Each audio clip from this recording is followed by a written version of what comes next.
Oh. Do you hear me now? I can see some readings in OBS. Comrade Smiggle, can you hear me? Test. Anyone? Hello? Maybe? There we go. Thank you so much for telling me there, Comrade Smiggle. I hear you. Good. I didn't do anything except I guess just messing around with the mic a bit.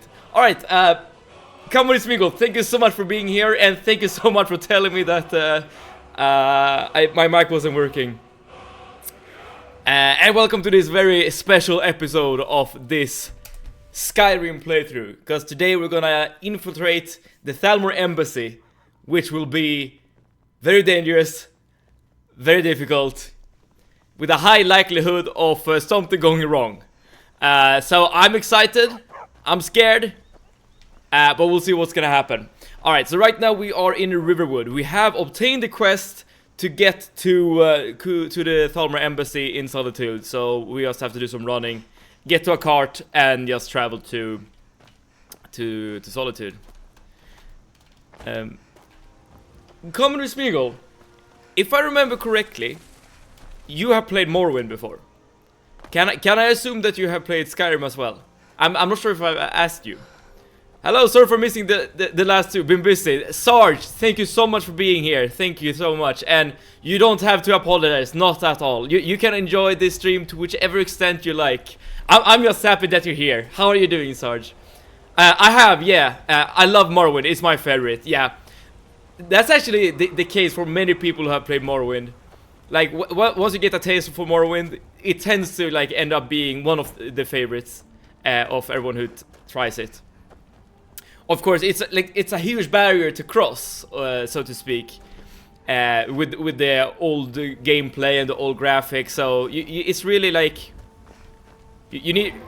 This guy could pose to be a danger. Yeah, it could be like annoying to get going with Morrowind, but once you actually give it a go, it tends to end up being a favorite. Yeah. All right. I guess like asking the question, have you played Skyrim, is a bit weird, because this is such a like a popular game. I guess I should pose the question to you as well, Sarge. Have you played Skyrim before? If I remember correctly, you said that Oblivion was your favorite. I could be wrong though. Alright, but yeah, we are traveling to Solitude. And there we're gonna basically just get going with the infiltration of the Thalmor Embassy. Oh, it's gonna be tricky. So to explain why this particular quest is so dangerous, well, it just basically boils down to the fact that there are gonna be a lot of enemies. Oh, I have the wrong shout equipped. Let's fix that. There are gonna be a lot of enemies. All of them, or nearly all of them, have ranged attacks, such as like lightning bolts and stuff. And Mercuria will not be able to join us, so it's only gonna be us and the spells that we can cast. Which is actually the first time where we actually do some fighting without a follower. You know, aside from the tutorial, I guess. Alright, but before we do that, let's actually take a look at the inventory. We're currently carrying a lot of things, so we really need to drop something. What is... I assume it's like, yeah, dragon stuff that takes up so much space. Alright, so what I'm gonna do is I'm gonna sleep until daytime. I'm gonna just go to a merchant, sell some stuff. And how's our food situation looking? This is probably fine. Yeah, I'm gonna sleep, I'm gonna sell some stuff, and then we're just gonna get going with the quest. Like, I think there are some like minute improvements I can make to the build. For instance, I could switch up my stone, or whatever it's called, the one that gives you a power. In our case, we have the Thief Stone activated, which increases the rate of which thieves skills are leveled up in. But I don't think there's like any stone that gives us like a significant enough advantage to be worth it. I have played Skyrim, and I haven't... Oh, you haven't played Oblivion or Morrowind, but I would gladly give Oblivion a remaster shot when I get a chance. Okay, okay, okay. Makes sense, makes sense. If I remember, you are like one of the Gen Z viewers, so I assume like it's more natural to like gravitate towards Skyrim as your first Elder Scrolls games. It is the newest one after all, and in certain aspects it could be considered to be the most polished, and that's a weird thing to say about about a Bethesda game. But yeah, I'm just gonna check real quick if there's like any armor I can get that's good. I mean, I already have a Ring of Magic resist, so I don't think I need another. I'm a Sky Zoomer, correct? Yes, you are a Sky Zoomer. But you know, that's very natural. I had like a few coworkers a couple of years ago that were basically in the same position. They loved Skyrim like more than any other game basically, and once I told them that, you know, there are other Elder Scrolls games like Oblivion and stuff, and they were like, ah man, but they're so old, dude. But yeah, it's just a small hurdle to get over if you do desire to try something new in terms of Elder Scrolls. Wait. Bows do 25% more damage, cost a fortune, and are... Yeah, okay, so this is actually an upgrade to the Shrouded Cowl. Man, we just got this this head armor, and we already see an upgrade. I mean, I guess that's that's a good thing, something to be celebrated. All right, but the Shrouded Cowl didn't really get much action here. Okay, we still have these annoying dragon scales, but if I remember correctly, you could actually sell the scales at an alchemy shop. Easy and convenient way to get rid of those. Let's have a look. I haven't heard from her lately. Yeah, I don't really care about this. Alright, give me your stuff. Let's see here. Yeah, let's get rid of the scales, and let's see if we can buy something to craft with. Can buy 1 wheat to make 1 potion. Hopefully you can actually use a crafting table here. Yes, you can. Currently, I'm trying to give ESO a shot. Ah, the issue is I'm having trouble to logging in. Huh, interesting. I'm not aware of like any login issues. I have tried ESO myself actually a couple of years ago. I didn't get to like the max level or anything. But it is actually quite a fun MMO. The one thing I really like about the ESO is how you make your builds. You basically like choose 10 skills, or 5 skills belonging to one of your primary weapons and 5 skills belonging to the other, if I remember correctly, something along those lines. And there are a lot of skills trees you can choose from, so you can really like mix and match and do all kinds of crazy builds. That part was really fun, just crafting your character. But other than that, I don't know. I guess if I like really gave it a shot, like paid attention to the story and stuff like that, I probably would have enjoyed it more than I did. But yeah, so for whatever reason, the game just didn't click with me, and I stopped playing once I got to like level 20, level 30 or something. Okay, I think we are basically... We're basically ready. It's not gonna be better than this in terms of being prepared, so let's just get going. Hopefully we'll get some use out of our new helmet that we just got. Alright then, Malborn. What do you need? Really? Here's the deal. Right, so I can give him equipment that he will smuggle into to the place, and I'm just gonna give him my entire inventory basically. Oh well, maybe not like the keys and stuff, but but like in terms of gear, potions, food, stuff like that. You're just gonna have to carry everything there, Melbourne. I'm sorry about this. Okay, I guess I don't need the ingredients. I don't need these books. I don't need any of these keys. I'm gonna bring the lockpicks. I'm pretty sure that's not necessary either. I'm sure this is fine. Fart. Hello there, Eno. I'm sorry that I don't have a fart sound when you enter the stream. But thank you so much for tuning in. How are you doing? And how was grocery shopping yesterday? Did you get what you needed? Wait, why are you here? Not you, Eno. I was talking to Melbourne. I'm very happy that you're here. Alright, we have just given Melbourne everything that we own. So we should, yeah, we're basically naked at this point. Oh, grabbing a nice burger from McDonald's. Nice. Nice. McDonald's. It was ages since I had McDonald's. No, that's not true. That's not true. We were coming down to Gothenburg not too long ago, like a month ago or so. Then during that travel, we ate basically at McDonald's for like 3 meals in a row or something. Counting the trip there and back.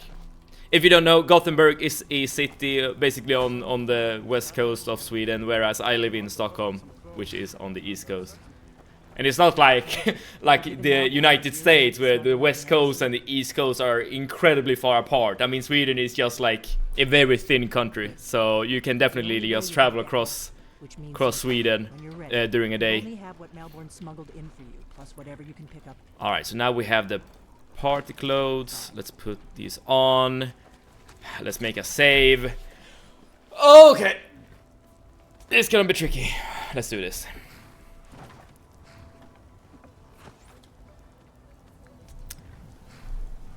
Hello? Oh, I need to talk to her first, I guess. Okay, there we go. Ready to board the carriage to the embassy? Yes, I'm ready. Don't worry. Just make sure. Good luck. Thank you. There we go. I didn't actually know that you can just sit on a carriage and just not do anything. That's that's the first. Okay, here we go. The Thalmor Embassy. So, before we actually get going with the fighting, I guess, it's the party mission. It is the party mission. Thank you, Mom. Go right in. Yeah, this is a tricky one. This is a tricky one. Welcome. And you are? Please. What is it, Melbourne? It's a James Bond mission, basically, yeah. As close as you can get to James Bond, but here in Skyrim. Of course. I've told you not to If I remember correctly, there are like a bunch of different paths you can take to like deal with the social part of this quest. I'm just gonna do the part that I'm aware of. So let's talk to him first. You made it in. Let's hope we both live through this day. Here you go, ma'am. Is there anything else I can get for you? So with this brandy, I know that you can give this guy the drink, and then he can cause like a commotion for you, and you can slip away and start snooping around the actual embassy. If there's anything I can ever wonderful. So yeah. That all stand back. If you play this game casually, like just talking to all of these people is kind of interesting. Attention, everyone. Okay. What can I get for you, ma'am? Farewell. Of course. I'll be waiting by. Let's go. There we go. So that's a distraction. Let's close the door, and now we can't go back. So now we're at the point of no return, and immediately the first thing we do, we steal all the wine. So far, so good. Let's hope nobody saw us slip. I've always been a bit miffed that I couldn't use my own nice clothes on this mission. I shop at Radiant Ravens, and I have to go with whatever Delphine gets her hand on. That is true. That is true.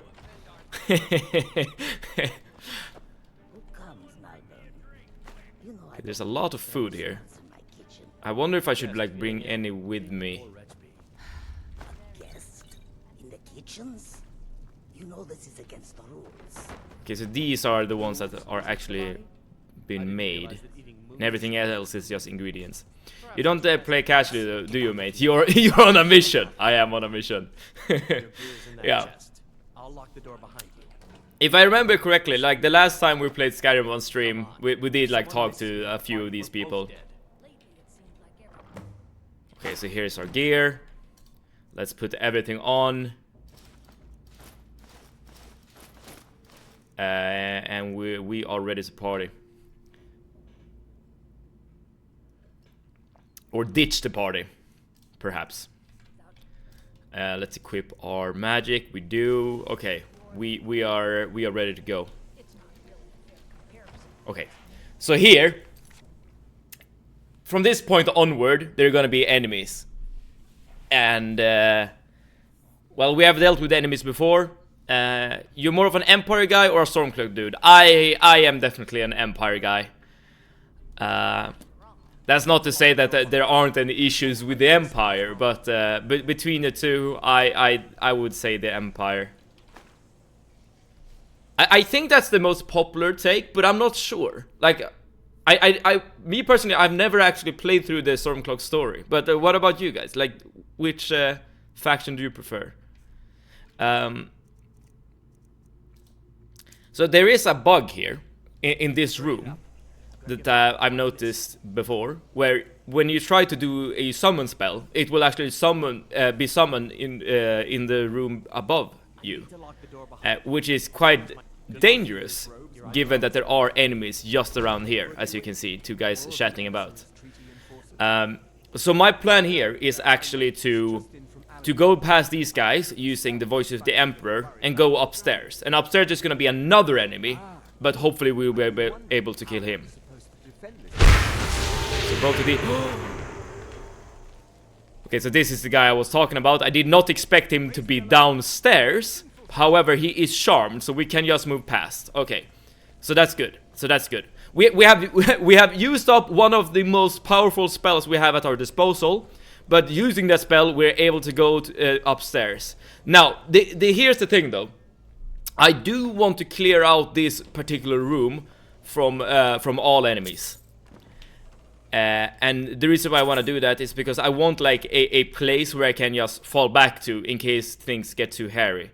I'm also gonna equip this Amulet of RK. 10 points of health is not a lot, but I am not getting any use of the Amulet of Stendarr. Neither. I hate how dumbed down Skyrim is. Binary, black and white, good or evil, lame. That I agree with, that I agree with. Well, to an extent. I would say that both factions, like Empire and Stormcloak, they have their pros and their cons. But in comparison to like the world building of, say, Morrowind, I would say that Morrowind is a bit more nuanced, I guess. As a certified Breton stan, I usually choose the Empire, even though I prefer blue to red. That's fair, that's fair. I'm not actually that familiar with the lore of like Daggerfall and the Bretons, but I assume then that the Bretons are officially like part of the Empire. Okay, so the wizard guy should come upstairs at some point. I'm kind of just waiting out the charm effect, and I guess looting some stuff. Okay, I accidentally took a basket there. That's probably fine.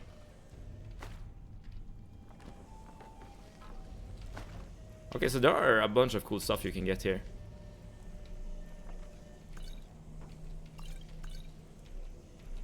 Let's make sure that no one sneaks up on us.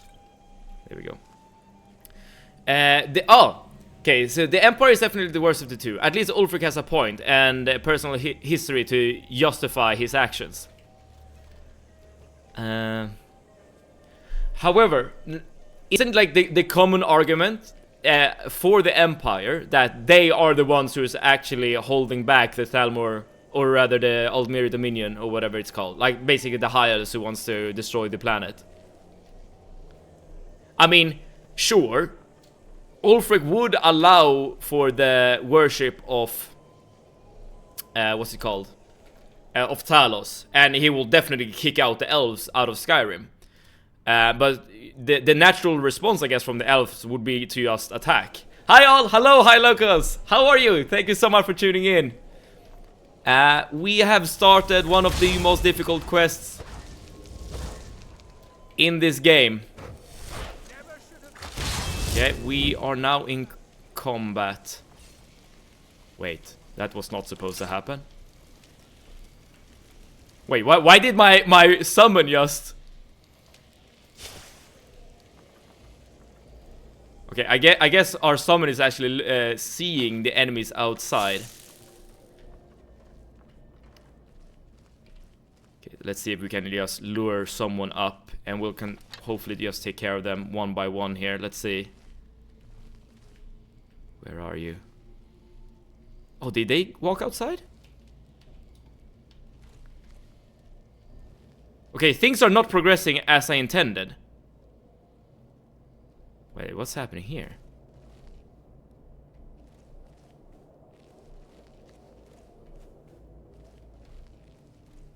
Huh. Did they just walk outside? Interesting. The Empire pretty much ambitioned by the Thalmor. That is not the same superpower that it was back in the third era. Well, that is true. I mean, with the signing of the treaty or whatever, the Empire basically has to do whatever the elves are saying. So there is that. But in like, I'm not sure if the Stormcloaks and Ulfric has like a long-term plan for the elves. Like the way I see it, he just wants to kick out the elves, and that's it. Like he doesn't care about the rest, basically. Whereas the Aldmere Dominion is posing a threat to the entirety of the world, as far as I know the lore. Like I definitely could be wrong here. Okay, so there's a guy just there. Okay, let's see if I can make it. Can I summon a flamey without alerting them? I cannot. So we have 3 people who are now hostile. Okay, I'm just immediately gonna go inside.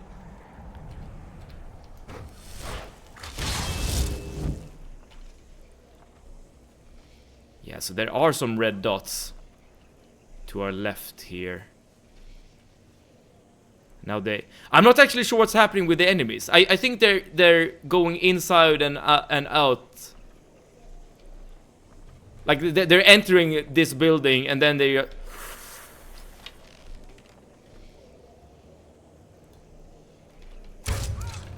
Okay. We're dealing a lot of damage to the wizard. That's good. Oh, he didn't actually attack us. What? I'm not sure what's happening. The enemies are acting in a very strange manner. But as long as we're not dying, I guess we're making some progress here. Okay, now he's attacking me. Bro, why are you shooting him in the butt? That was a choice. I don't know, man. Don't you know that all high elves has a weakness in their ass? Okay, let's see if we can help out a bit here. Yeah, there we go. Okay, so one guy down. Easy peasy.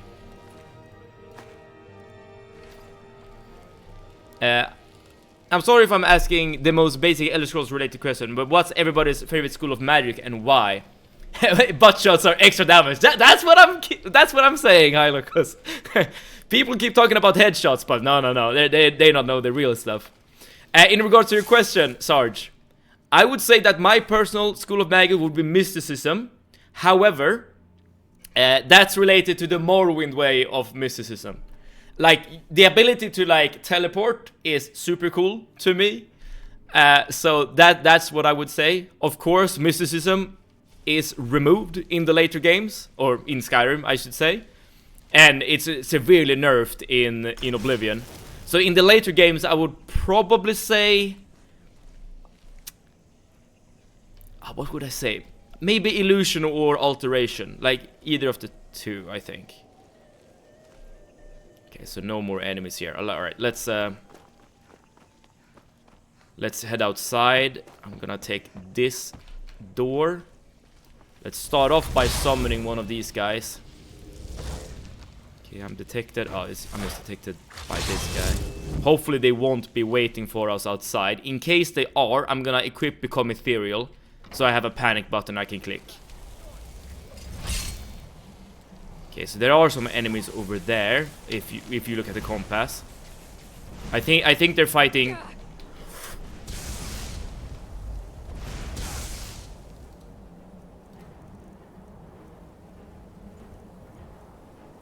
Okay, I got hit by something.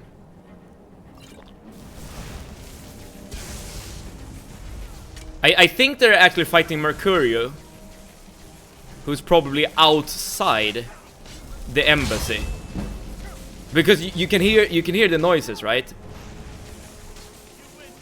Okay, so that one is fighting my summon. That's good. That's exactly what I want.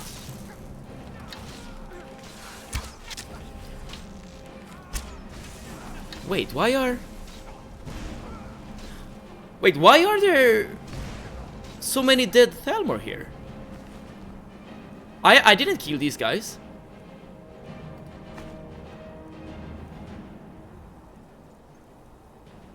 Huh? A restoration is a personal favor of mine. The alteration is the close second. And your decision, is it based on gameplay or like the lore?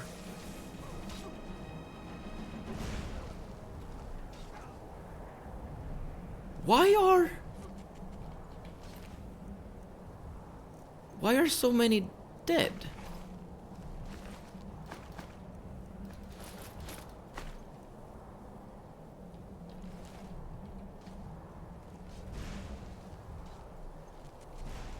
What is happening? Also, let me actually look if I'm playing on... Yeah, I'm still playing on Legendary. I'm not sure what's happening here. Like, I did not kill these guys. Like, none of these are due to my work. But I guess I'll take it.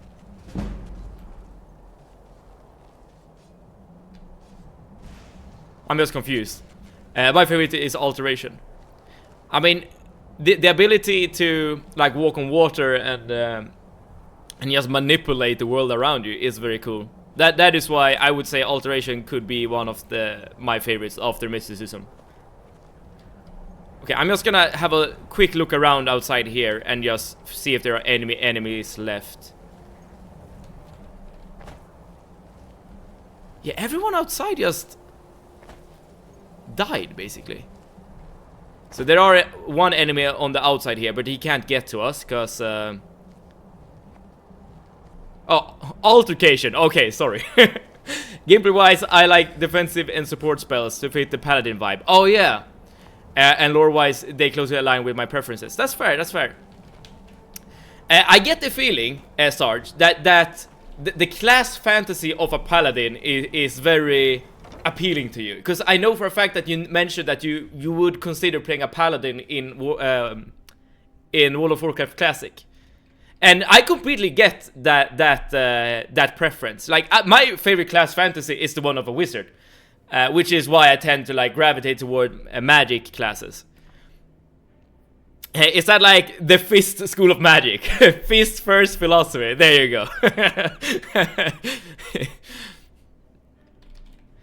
I would like to say the same, but I think I am way too cowardly to use the Fist School of Magic. Okay, I'm just gonna sit here for a little while to become a bit warmer. Then I'm gonna go over to the next area.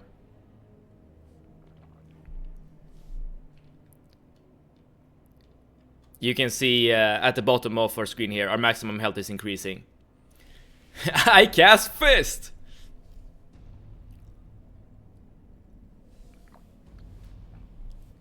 That reminds me, have anyone seen the anime One Punch Man? Speaking of casting fists, so to speak. Or read the manga for that matter. Okay. Let's do this.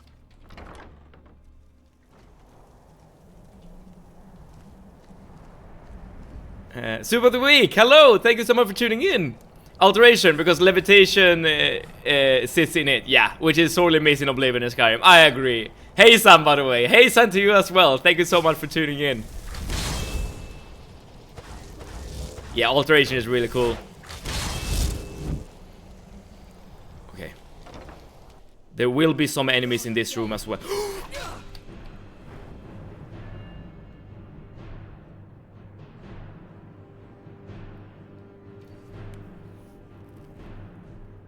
I'm not dead.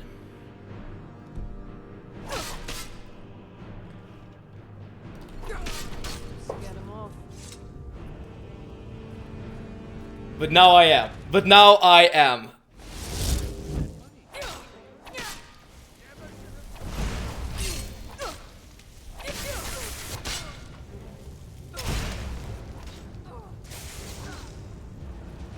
Damn it. I should have just pressed the C key immediately as I walked in. I just panicked. That's why I like entered the inventory or whatever. Ah, damn.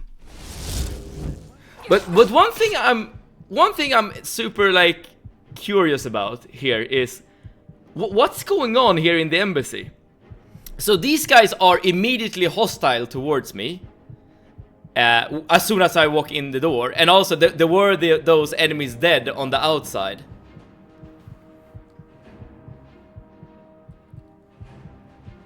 I'm not sure. Like things are weird, but yeah, we did die. So unfortunately, it's back to square one.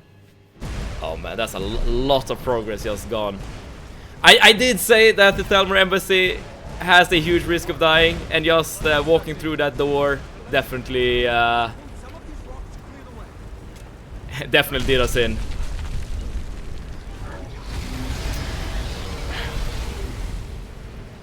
Yeah, something was not quite right. More streams, I guess so. But yeah, something was not quite right there with the embassy. Enemies were just dying outside, and enemies were immediately hostile inside. Like, the way I remember the embassy playing out normally is that as soon as you get to that other building, you should be able to like hear some dialogue, if I remember correctly. That's the first death, right? Yeah, it's the first death in Skyrim, definitely. Tough luck, man. Yeah, I feel like it was kind of cheap, in the sense that I mean, the thing that did me in is not using the shout right away, right? That is definitely what I should have done, because when you enter the inventory and leave the inventory, I'm pretty sure there's like a few moments where you can't actually use new build. I mean, I'm pretty sure this build. Well, I guess so. Any different strategies for this round? Yeah. Well, I'm gonna pose the question to you guys. What could I have done differently, build-wise, compared to what I just did? Let me see if I can get those bindings off. You could not die. Yeah, that's something. There you go. Because May as well take I mean, gear. let's think for a second. I could, for instance, put all my points into health, in order to be a bit more tanky, I suppose. That axe, a few swings. I'm going to see if I can find some way out of here. And not use the flame spell, but but not using conjuration feels like it could be super bad. Damn, no way to open this from our side. Like the build I'm using, it's definitely good enough to get us to the embassy, right? Hopefully you'll agree on that as well. It could be come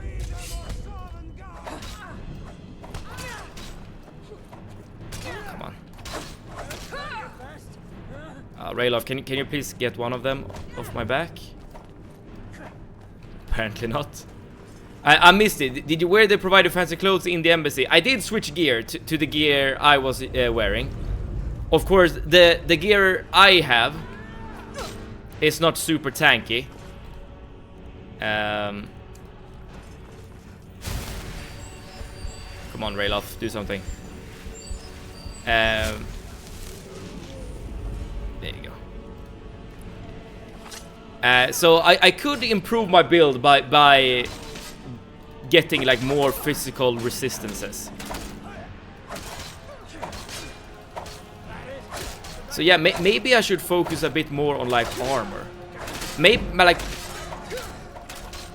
I don't need bound bow and I can just use a normal bow instead. I will deal less damage for sure, but I won't need as much magicka.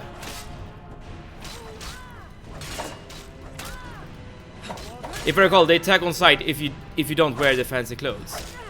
Oh, this I did not know. Yeah, okay, I didn't know about that. Huh. So does that mean that you can like basically? Okay, how far can you get by wearing?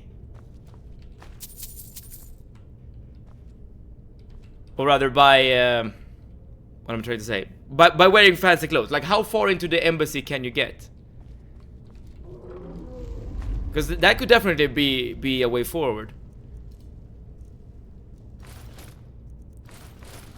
I'm just gonna wear the heavy armor. There we go.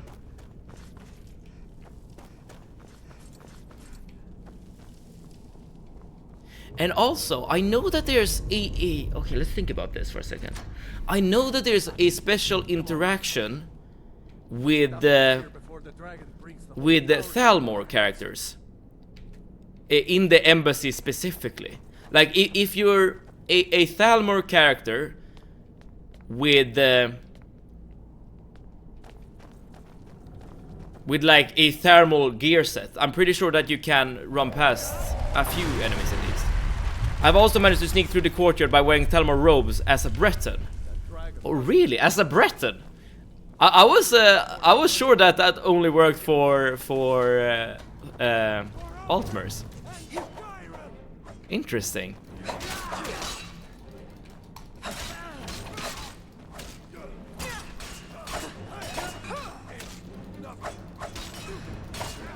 Yeah, cause all right.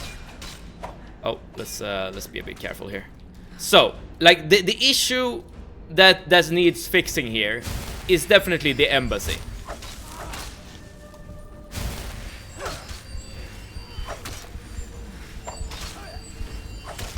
So, like I'm willing to make basically any alteration, like any kind of alteration to the build, as long as we can get through the embassy. Oh, technically I'm playing as an Imperial right now, because that was the save I made. So I can't use the Thalmor strat unless I like reload. But I'm not sure, like I don't remember how far you can get by just sneaking around with the disguise on. On account of Bretons being a very decently part elf. Ah, is that how it is? So they're basically like half elves or something, in that sense.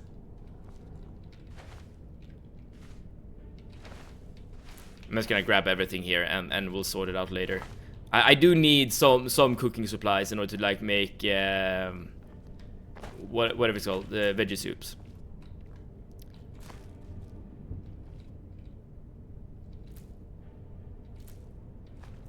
There we go. I think if any embassy guard sees you wearing anything but the party clothes or with a weapon equipped, they attack. So if you change clothes, you have to remain in undetected sneak the whole time or fight your way through. I see. Well, this time around, I attempted to fight my way through. But okay. The follow-up question would be, can you do the entire embassy quest without fighting? I have never attempted to do that myself, ever.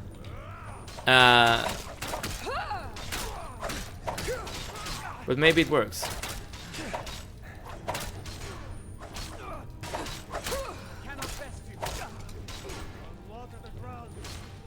So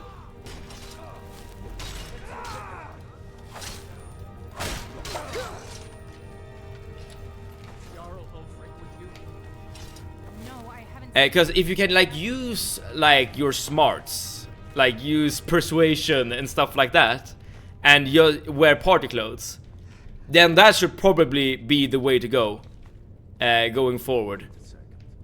Looks like there's something in this. Be careful. This is where I want to go.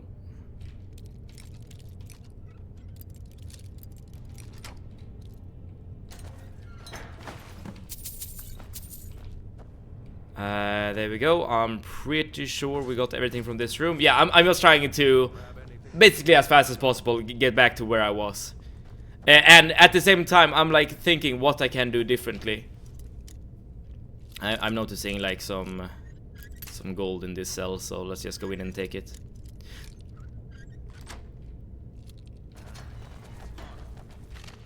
if you can get it open with some picks.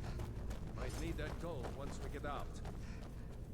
Because if a disguise will only get me to the door that I need to go into, and everyone will be hostile there, then that's just no good for me. Then I basically need to make sure that I don't die. You know, man, having another charge there of Voice of the Emperor would be so good. You can wait, can't you? Wait. Not 100% combatless, probably, but you can minimize fighting for sure. Okay, got it.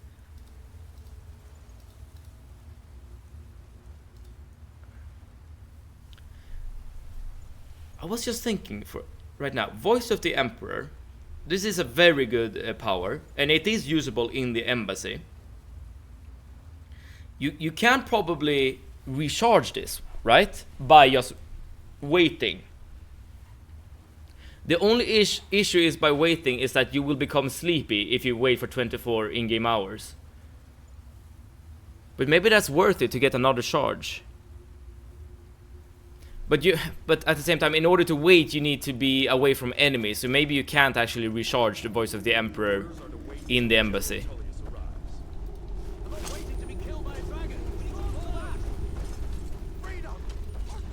Right, I'm just gonna make sure that the our allies are between us and enemies, and now we can get going. I definitely think going with a bow build is very good.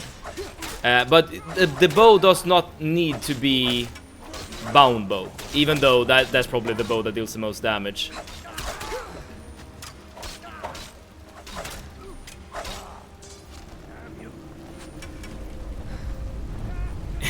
Is this the real Mad Seven? Squid, how you doing? It is the real Mad Seven. Who else would I be if not the real Mad Seven? Thank you so much for tuning in, by the way. Hell yeah! Have you seen me before somewhere? Or because it says here that you're a first-time chatter.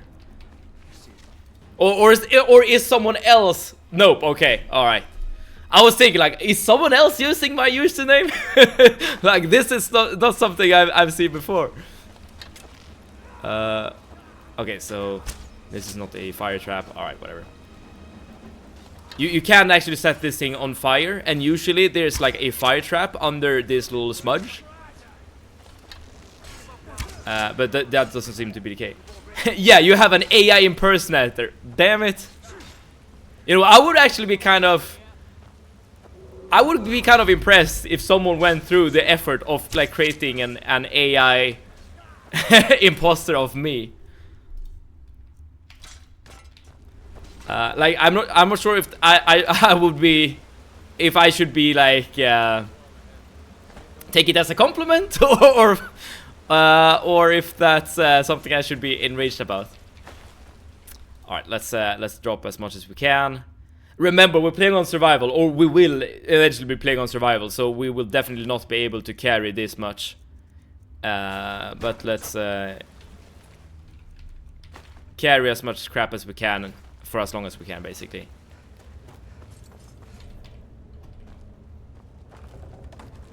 There we go. So, Squid, thank you so much for tuning in. We recently just died, so that's why we're back at the start of the game.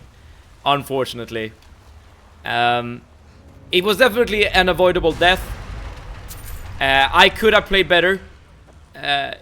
Brutal, you're stripping those soldiers of their armor and leaving their bodies in the cold cave. I mean, is this a VOD? I feel like we've been here before. We have. We definitely have. But yeah, I'm doing what needs to be done. Okay. In order to beat this challenge, we can't rely on things like honor and empathy and stuff like that. We take what we need. And speaking of doing this before, we have already started with the archery. Oh damn it! I did not intend to get hit there, but it should be fine. The only, like, and Arnie, hello, how are you doing? Thank you so much for tuning in again. So happy that you're here. We recently just died, so that's why we're back at the tutorial, unfortunately. But yeah, like for now, the only like real alteration I'm considering to the build is to not use bound bow as our means of dealing damage. So we got one spider after us. My general intention is to have Rayloff do all the tanking for us. I'm sure we've all played this beginning hundreds of times. Yeah, that's true. That's true.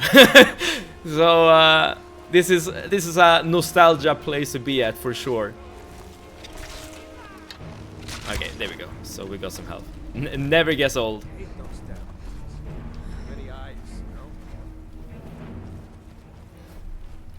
Does it never get old? I mean, I've only died once so far during this challenge, but I'm pretty sure if I would die again, it would probably get old. I only ever finished Skyrim once. But I started way more times. Yeah, there you go. So you definitely seen this start then, Arnie. But yeah, like everyone who has played Skyrim before and are like proficient with the game, like please let me know about the builds you have played before. And if you have any like tips and tricks for playing this game with a Deathless challenge attached, because right now I am definitely like rethinking things in order to see if I can make some betterments to the build. So some DLC is slapped. I remember that, but I butchered the name. That's a Dragonborn DLC, right? I've only played it once, and I didn't like 100% survival. Yes. Skyrim isn't a game you finish. You run dice when the game can't handle the amount of mods anymore. True that. True that. That's basically the same with all Elder Scrolls games. Okay, I'm just gonna run past the bear. And we will go out and, yeah, we're gonna activate survival mode as soon as we step out of this cave. I beat Mirak on Legendary. It was satisfying. If I remember correctly, that's a fight that's a bit more involved than most fights in Skyrim. I distinctly remember that you ride a dragon, which is very cool. Like you can't really control the dragon, so that's super lame. But it's cool that you can actually ride it. Alright, so now we need to get rid of a couple of things in our inventory, given that we have just activated... what's it called? Survival mode. Yeah, there you go.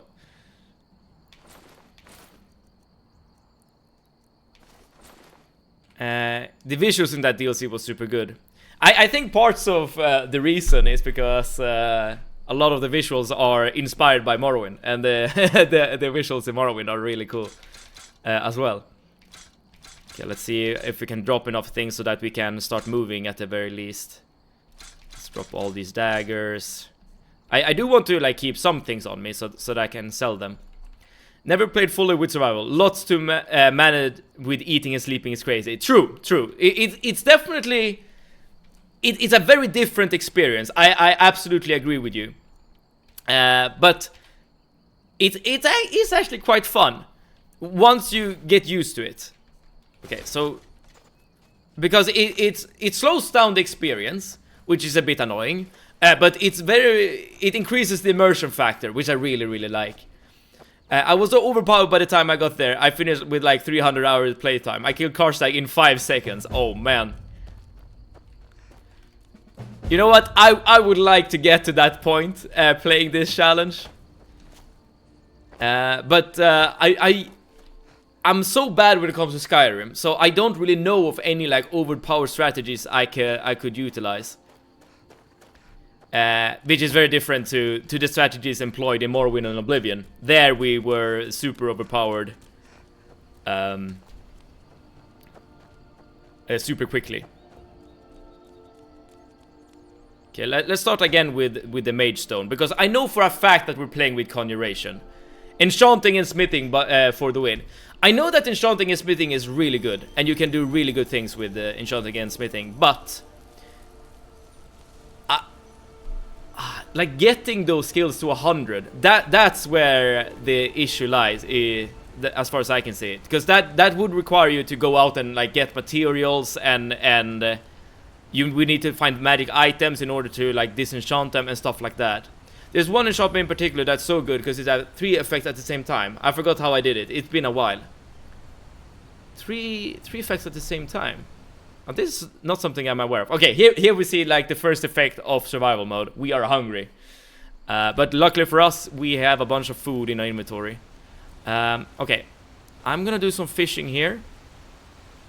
Just like I did last time, because this is a very nice way to get a... to get some money going. These fishes, they drop some ingredients that you can use to make a water breathing potion, and these water breathing potions are really nice to sell. I have had some issues using this method of fishing. Oh, there we go. Because I've tried to actually do some fishing in the round we just lost, and like it didn't work. But this time around, it seems to be working, and we're getting what we need. If I remember correctly, you need to get the unique hammer in the Dragonborn DLC. Disenchant it and learn the enchantment from it, and then you can use it. It's the only way to get an enchantment. Okay. You know... these we can drop. I haven't played, basically, with the DLCs at all. Well, I have played the Dragonborn DLC, but I'm not that experienced with them. So I'm actually not sure what kind of OP things you can get from the DLCs. Okay, I think this is enough. So what I was looking for was this thing right here, the salmon roe. This thing combined with garlic and Nordic barnacles can craft. I did 99% of everything. Okay, that's way more than me. But yeah, the Nordic barnacles, the salmon roe, and garlic can create a very expensive potion that you can sell for huge profits. You were no life in Skyrim back then, man. That reminds me of when I played Skyrim for the first time. I was in high school, and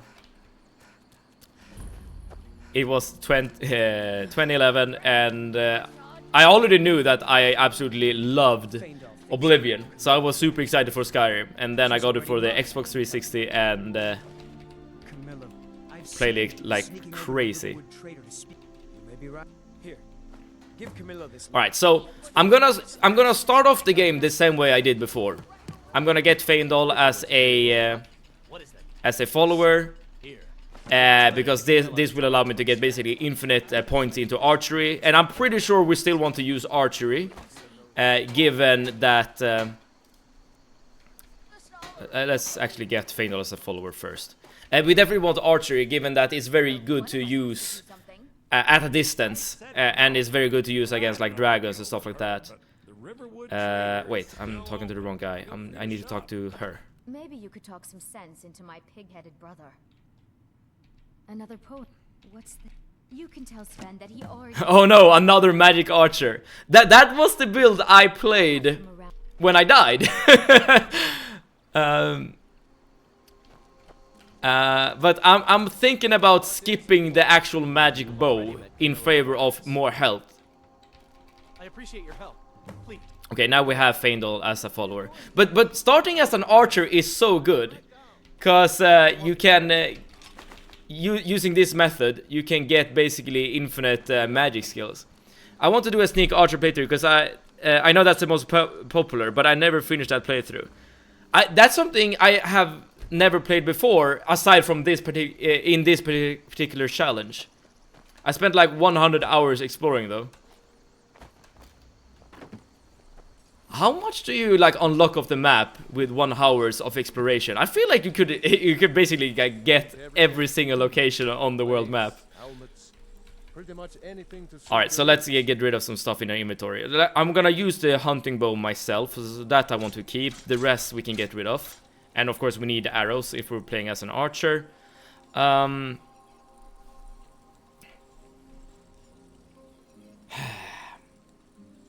How much should I focus on things like armor and stuff?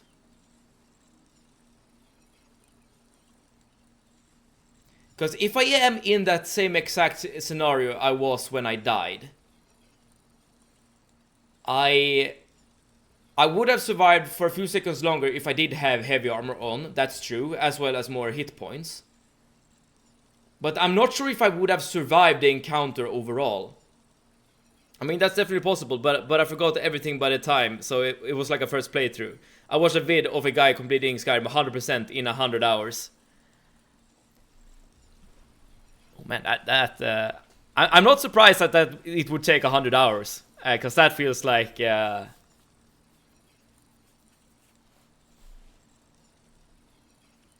Yeah, that feels... can you be sneaky...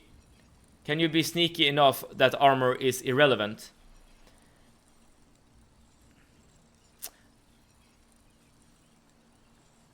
Wait, you might want to something here, High Locus. So, let's say for instance that we are in that exact scenario again. And I pop an invisibility potion before I enter the door. You would need enchantment min-maxing. 4/0. Hello, thank you so much for tuning in. Thank you. Yeah, we're discussing the build at different ways to play the game at the moment. And I just died, as you might notice, because we're back in Riverwood, unfortunately. But okay, if you enter a door and there's gonna be an enemy just in front of your face being hostile towards you, like what do you do in order to survive? With enough armor, you could definitely increase the amount of time you have to survive. But you still need to deal with this enemy that's chopping your head off. But if we use an invisibility potion before... Oh, invisibility goes away when you touch stuff. Got it. Okay, good point there. Good point. So that wouldn't work.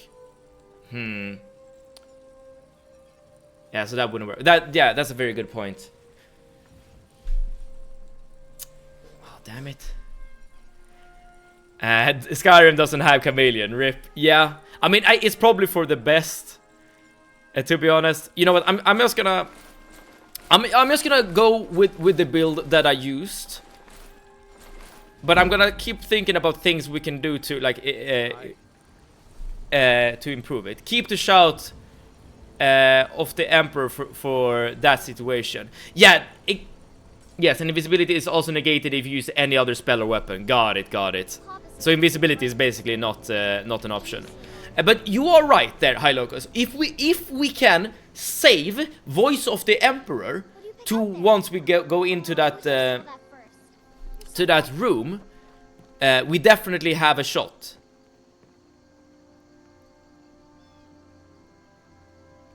But can we save it?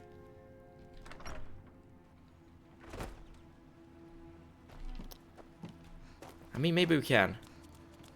Alright, I'm again just gonna What's going on? investigate to the Delivered wood? investigate to the Looking for room. work? Go see Where what did I you can die, do. by the way? I died in the Thalmor embassy. What's this all about? What are you two doing here? Good day. And I died when I entered a room and there was a guard on the other side of the door, and the guard was hostile towards us. So they basically just chopped us to pieces, like, immediately, basically. And what I'm doing now is I'm just gonna retread the steps I took last time. And last time I was in Riverwood, I took the time to, like, loot this house and level up archery a couple of, well, levels. And I'm pretty sure that the start of the game, like the build that we got going, is still pretty good. Because it gets us to the Thalmor embassy without issue, I think. Sivid, could I make a small suggestion? Yes, please, please, absolutely. Like, any and all suggestions right now would definitely be appreciated.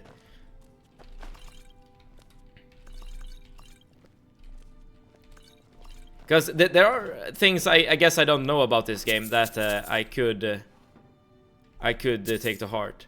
And in order to, like, I do like the idea to like experiment a bit with the invisibility. Because that's not something I've truly used. I know that invisibility isn't, like, foolproof in this game, so I guess I'm a bit cautious on that front. Maybe add alchemy to your build. The poisons, healing, and paralysis potions.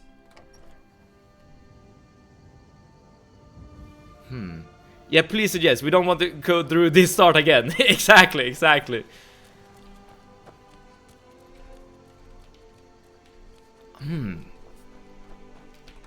Well, I am using alchemy to craft potions to sell, but I can of course use alchemy in order to craft other things that I could need. So we were just talking a bit about... we were just talking about invisibility potions, right? So that could be an avenue. I'm a bit hesitant to use invisibility, as I said, because I know that it's not foolproof in let's actually save the food for now. I want to sell, or rather use them for crafting. But yeah, maybe you can, like, use...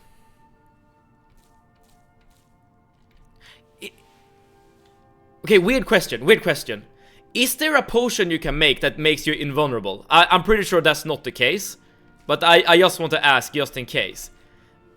Or maybe more realistic, is there a potion that you can create that, like, gives you a lot of armor? Like, not a lot of things are immune to paralysis. Yeah, I guess I could just... I guess I could have a melee weapon and add, like, a poison effect, or rather a paralysis effect to that weapon, and just start swinging as soon as I get close to an enemy, basically. Okay, I need potato and leek in order to make veggie soups. Alright, fair enough. In the meantime, I guess I can just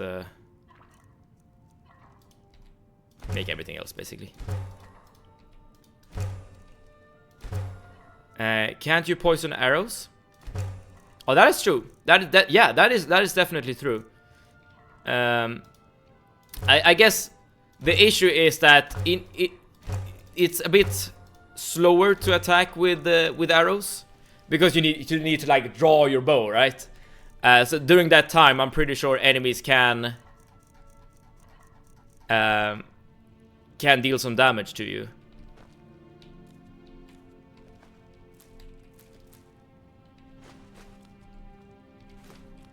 Okay, I think this is good enough. All right, let's get some levels going. I've got your back. Oh wait. Lead on. still here. I'll show you what I know. But yeah, I'm definitely starting to like the idea of using paralysis, because even if you're not killing the enemy you're facing, you can definitely Show you what I know. like stun the enemy in order to like get away or whatever. Yeah, and the version poison that debuff and add weaknesses to fire, frost, and shock and magic in general. Well, okay, I guess here is the point of no return. Should I use bound bow? If I use bound bow, I will not be able to poison my arrows. And I'm basically locked into playing with a normal bow. Which is probably, like, my damage output will go down. There's an archery perk that shortens the time to shoot with the bow, if I remember correctly. You're right. That is true. Like, the draw speed is reduced. But you need a lot of points into archery to get that perk, if I remember correctly. Yeah.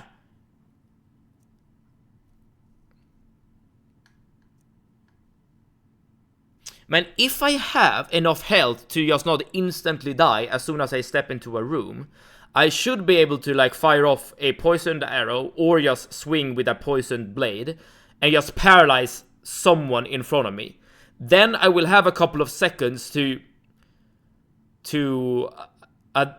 like assess the situation. But at the same time, I can just use the shout, right? I can just use the become ethereal shout to not die.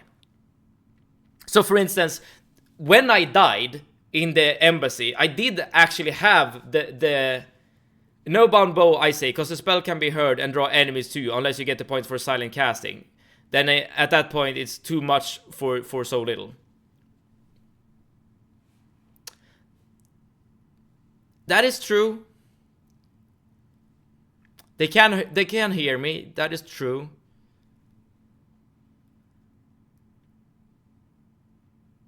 All right, let's skip bound bow. I'm gonna do. Let's see how this works. I'm gonna just invest everything I have into health right now, and we're gonna skip bound bow completely and just use a regular bow. But I'm still gonna use conjuration magic. I'm still gonna use the flame atronach. You can get the elf bow in Whiterun Castle. Oh, but it's gonna need lockpicking. I didn't know about this. That could actually be a really good start. Yeah, oh yeah, I haven't really thought about that. That if there are like any like really good bows at the start of the game. But once we get to Whiterun, Arnie, can you guide me towards the bow? I'll show you what I know. Maybe it's actually a good replacement for bound bow. Okay, but if we do this build, then we definitely need to worry about our. You go on ahead. Oh, did not mean to do that. Sorry. Let's get going. I can try. All right. We're gonna get there fairly soon. What do you want me to carry? Lead on. Wait, did I level up? Huh? Did I only get to level 3 this time? Okay, I guess that's that. All right, we're done here for now.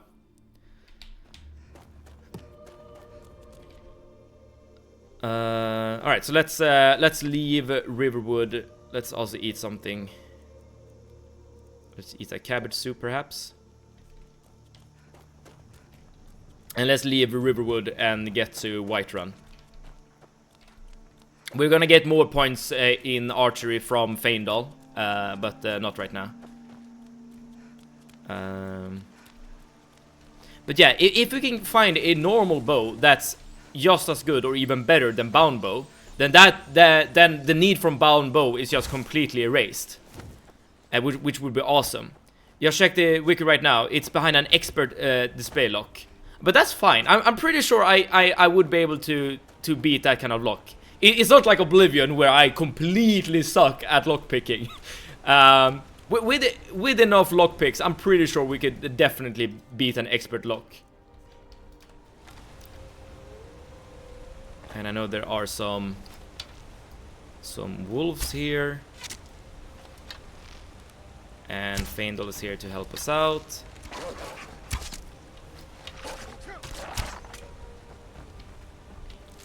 Right, so to summarize, the build is basically more or less exactly the same, but with the addition of, or with the exclusion of bound bow. And perhaps the inclusion of more potions.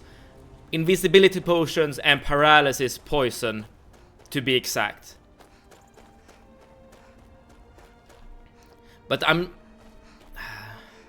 it just, you just need to like find the proper like instances where you can actually use these alchemy things to its fullest potential, basically.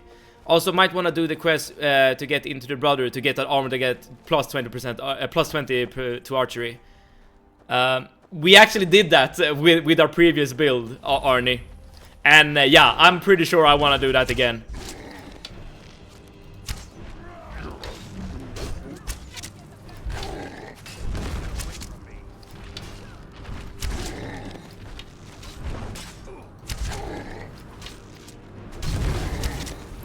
I shouldn't probably be this close to the giant. Okay, now we get... okay, so now we leveled up. That's fine.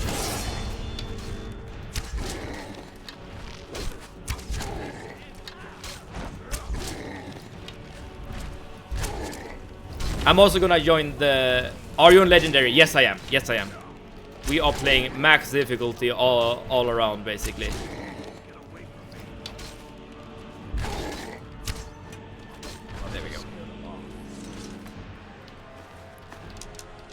Right, I am gonna join the companions as well, so let's talk with Ayla the Huntress.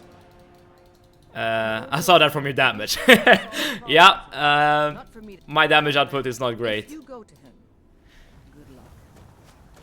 With the bound bow spell, the damage output is definitely better. But I'm pretty sure like a normal elf bow would be good enough to compete with the bound bow in terms of just raw damage numbers. And we don't need to like go to Fort Amol to actually get the bound bow spell, which definitely saves us both time and also we don't risk to just die to the necromancers or the spellcasters rather than that lives in Fort Amol. So I'm pretty happy with this adjustment. We just have to see once we get back to the embassy if it's enough. Only thing left is to try and sneak up so enemies doesn't notice you. Yeah, exactly.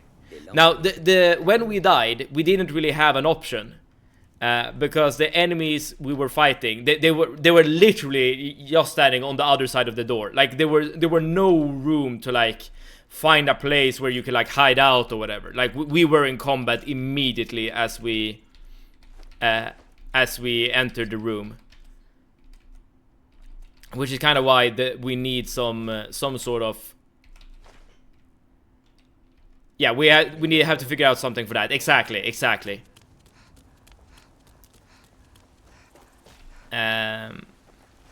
So that, yeah, so in those kind of situations, like sneaking won't work. And as you guys have pointed out, you can't use invisibility either, because you will lose invisibility as you click on the door. I have an insane tactic for you to get a Daedric bow before going to the main. City's closed with the dragons. Okay. Official business only. All right, 4/0. If you can get me a Daedric bow, We'll be keeping an eye on you. like fairly quickly, without much risk, before we get started with the main quest, I am down for that tactic. Okay, let's just say that would be like basically everything I would ever want. That would be beyond powerful. Of course, like I don't wanna. Let's just get the elbow for now. Yeah, let's do that. But yeah, that would be super awesome for over 0 if we could get a Daedric bow. Normally I just go to the companions immediately in order to join them, but since I want to like get hold of your knowledge once you're here, now that you're here, Arnie, let's just let's make sure to to get the elf bow. Well, I'm gonna do one thing. I'm gonna get these barnacles, because I know that I will need this for alchemy later.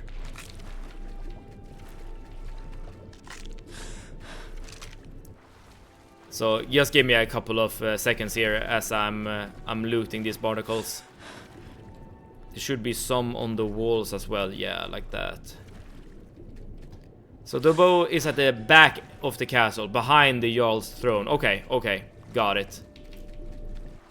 I mean, we can get the quest right now to get to Bleak Falls Barrow. Because we need to do this dialogue anyways at some point, so why not right now? Okay, so the elf bow for now. Well, it would take a bit, but you'll be out of danger. Okay. I am excited. I don't know about this strat, but I mean, if I'm out of danger, then I guess it doesn't really matter how much time it takes. Well, I shouldn't say that, because if you say that it's gonna take like several days or several hours, then maybe I don't want to do it. But yeah, if it's within like within reason, then that's definitely something I'm interested in. I'm just gonna do the dialogue real quick, talking to his the court wizard and stuff like that. To Riverwood at once. It's in the most immediate danger. The dragon is lurking in the mountains. Yeah. He'll assume we're preparing to join Ulfric's side and attack him. We should not. I'll not stand idly by while the dragon burns my hold and slaughters. Yes, Balgurf. You are indeed the greater. But please, let me just talk to you so we can get done with this dialogue. Yes, my Jarl. If you'll excuse me, I'll return to my duties. That would be best. There we go. Okay. Here. There. Come. Let's go find Farengar. Okay, Farengar, what do you require of me? And let's also make sure to buy the spell that we want from him. Yeah, I'm not gonna play this game without this spell. This spell is too good to ignore. So that I'm definitely gonna get. What? Please forgive. Now, what did you say you want? Well, when I say fetch, buy a soul trap too. But that would require me to go into enchanting, and I'm not sure if I want to do that. We'll need it. Okay, is that part of the... Okay, if that's part of the thing, then I can do it. You are go to Bleak Falls Barrow. Fine. So, you wish to master the arcane arts? Okay, let's see. Bound Soul, BB. It does not show up in my store. I only have Battle Axe and oh, Soul Trap, S. Not Bound Soul, sorry. There we go, Soul Trap. If we can get the Daedric Bow without main quest, we should wait to start this quest so dragon doesn't appear in the world. Oh, that's true. That definitely. Definitely true. Okay, so we got the quest, good. Let's just learn the spells right now. So we got both of them, perfect. Alright. Let's make sure to get the elf bow first then. We should have some lockpicks, right? 18. I'm pretty sure that will be enough, hopefully. So you said behind the throne. Does that mean that we go up the stairs here? Okay, you need to go up. Got it. And then... Is this the supply? No, this is just a sword. Hey, watch it. One of the doors, okay. I assume it's not this one, because this just leads to the place where you trap the dragon later.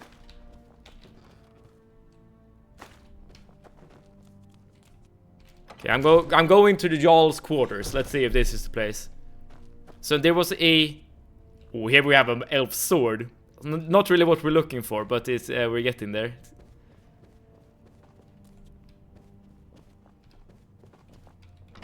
Okay. Here's that guy.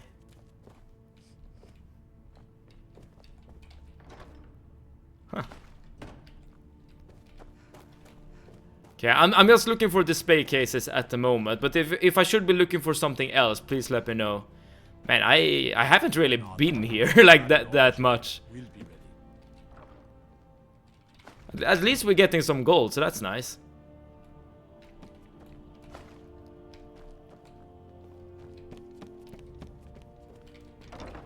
gods watch over your battles, friend. Okay, here we have one of the stones of Berencia or whatever it's called. Huh. What is it that Am I going in the right direction? I have no idea. Okay, now we're outside. This is probably not the right place to be. Let me guess.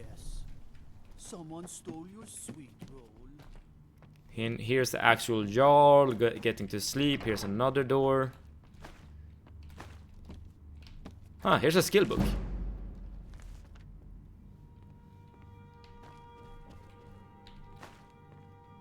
Oh, speaking of paralysis, here we have one of these. Soul Trap will help cast one more Atronak and grant us access to the Conjuration Master Quest that we need for the bow.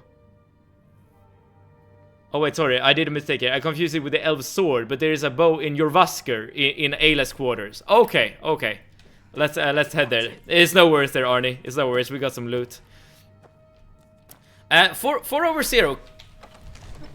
The strategy that you're proposing now, is it like, does it involve like glitches or like very unintentional exploits? Because if it does, I'm kind of hesitant to actually do the strat.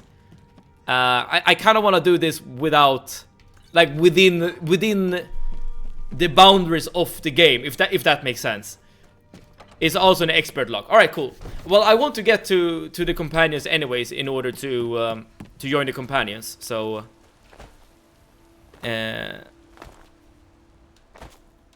let's do that. Because in order to get the Conjuration Master Quest, you need to get to Winterhold, I know for a fact. And you also need to like level up Conjuration to 100. And I know there are ways to level up Conjuration real quickly. Using okay, Ayla's quarter should be here, right? Using like using a spell and fast traveling. But maybe there's like another way. Another thing you're thinking about. Yeah, here's the bow. Here's the bow. No one is here either. So let's just save and let's do this. Okay, we have 18 lockpicks and this is an expert lock. Let's go. Thank you so much for guiding me here, Arnie, by the way.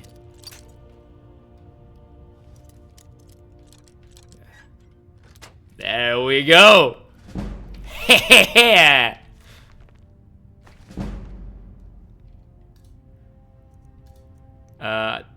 Can't sell this, so I'm just gonna drop it. But the bow is mine.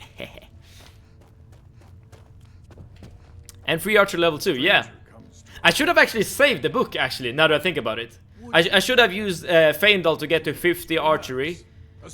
And then used the book to get like the 51 point. 51st, I mean. English. We had some empty beds in Jorvasker for those with a fire burning in their hearts. Alright, so the reason why I joined the companions is simply because you can do it risk-free, and you will get access to a bed for free, and you can also like loot some things here. Casting Soul Trap on a dead body grants XP. Aha. Of course.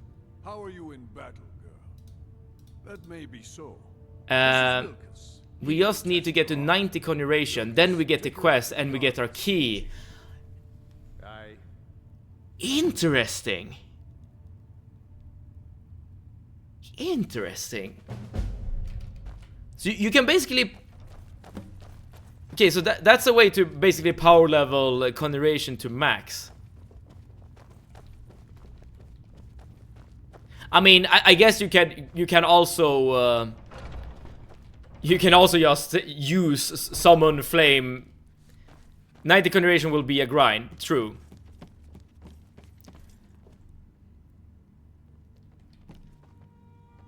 Okay, but then, okay, I think I understand at least the first part of the strat that you're proposing here for Overseer. Oh, you know what, before I do anything stupid. So here, there is a bug I've noticed where Wilkas sometimes become hostile for real. If that happens, I'm gonna reload. I'm not gonna restart the game because I'm pretty sure it's supposed to not be that way. And I'm not sure, but I get the feeling that Feindal is the reason why he becomes hostile. The old man said to have a look at you. So, let's do this. Just have a few swings Again, if at I die it. here, I'm just gonna reload because it's gonna be a bug. Don't worry, I can take it. Never should have come here. Pretty good arm, you. Not There we go. bad. You might. Here's my sword. Go take it up to Yorland to have it. And let's just do the errands that you need to do in order to join the companions. This just What brings you just need to talk to a couple of people and don't worry. stuff like that. You don't really need to do anything else. So this is a risk-free way to get a bed. And if you do complete the entire companion questline, you can actually get some free training in certain skills as well, which is kind of cool. Wait! A good day to you, oh neat, nice, noble, notable, nimble, nonchalant, nifty, natural, novel, natty, Nordic nerd. Oh, Lucius, thank you so much for tuning in. You. If you wish to hunt with me, your feet Ferocious, and your eyes fearless, fantastic, furious, fabulous, flamboyant, fearless, fantastic. Have I said fantastic? I'm not sure. Fine. Gentlemen. There we go. Didn't I get the quest to himself wouldn't have the patience give her a shield? rabble around. Wait, thank you so much for tuning in, Lucius. We have recently died, so unfortunately we are... I didn't actually finish the dialogue, that's why. So yeah, that's why we're back here at the beginning. We got to the Thalmor embassy, and yeah, that's all she wrote.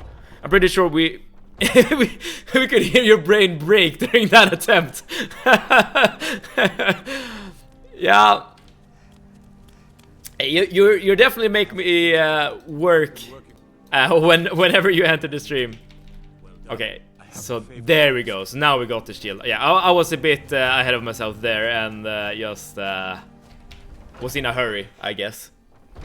But yeah, before you went into the stream here, Lucius, I just realized that there is another way to get to 90 conjuration.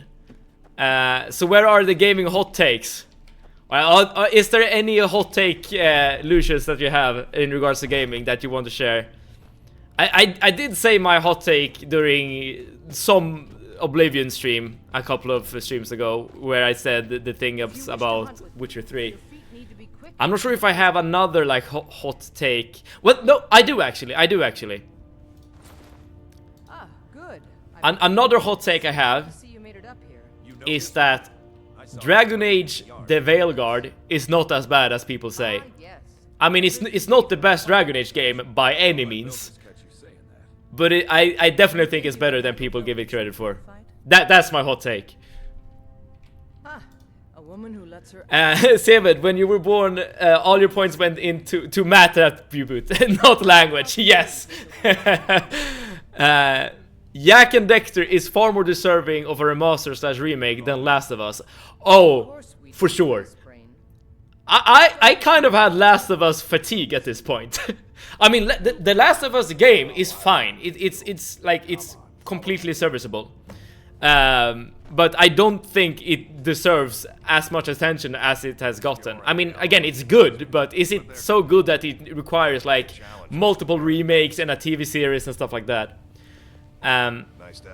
Dragon Age is bad in the way that it's so boringly average and okay. And Lucius, are you talking about like Dragon Age as a franchise or just Dragon Age the Veilguard?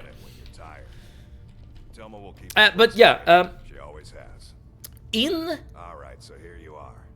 the Dragonborn DLC, there is a follower you can get that is a conjuration trainer. So if we get him as a companion, we can get to basically 100 conjuration instantly. We've gotten a letter about someone. Like no grinding need. No, well, that's not true. You need to get. The fight is about, and that's Like I was thinking about using the trick that we're using with Feindal, but with that follower. But you still need actual like player level ups. I just realized. about a killing, understand?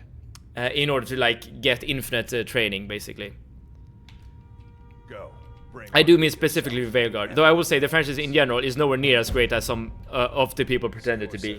I mean, the franchise, the Dragon Age franchise, I'd say, like, basically only the first game is really good. Like, I'd say that Dragon Age Origins is like one of my absolute favorites. But aside from that... Still here. I'll show you what I know. Oh, Didn't I get a level up? You're gonna need a... you need a method to get a lot of money. But I'm pretty sure that using alchemy we can get as much money as we require.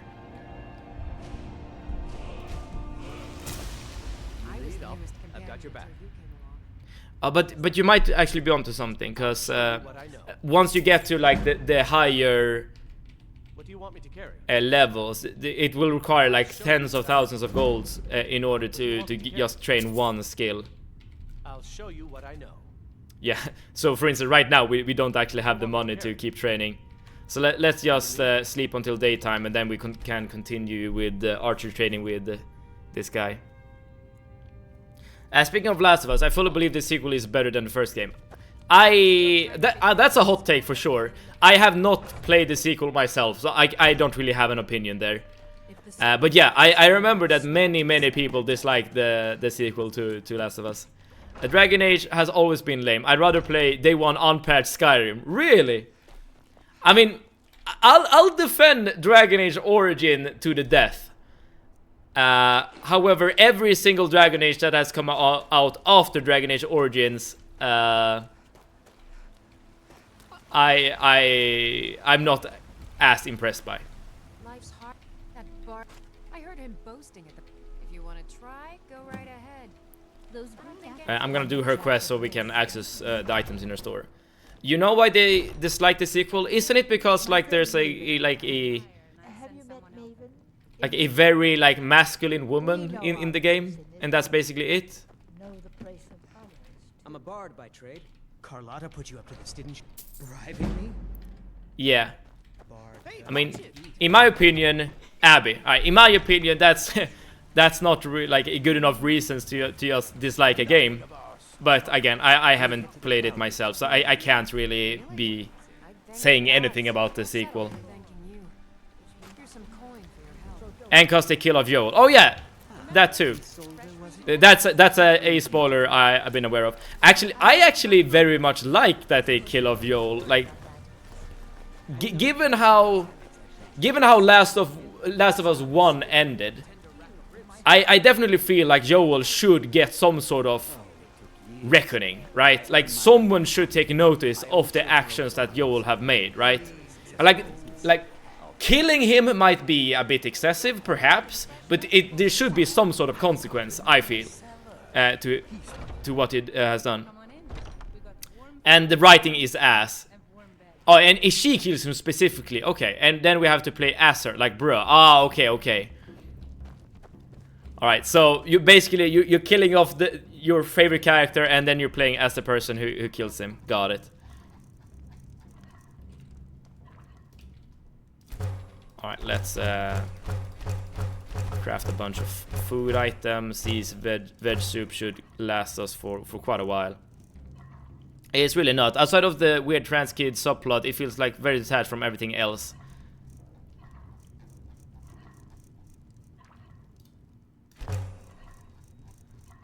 Allow me to give examples. Please do, please.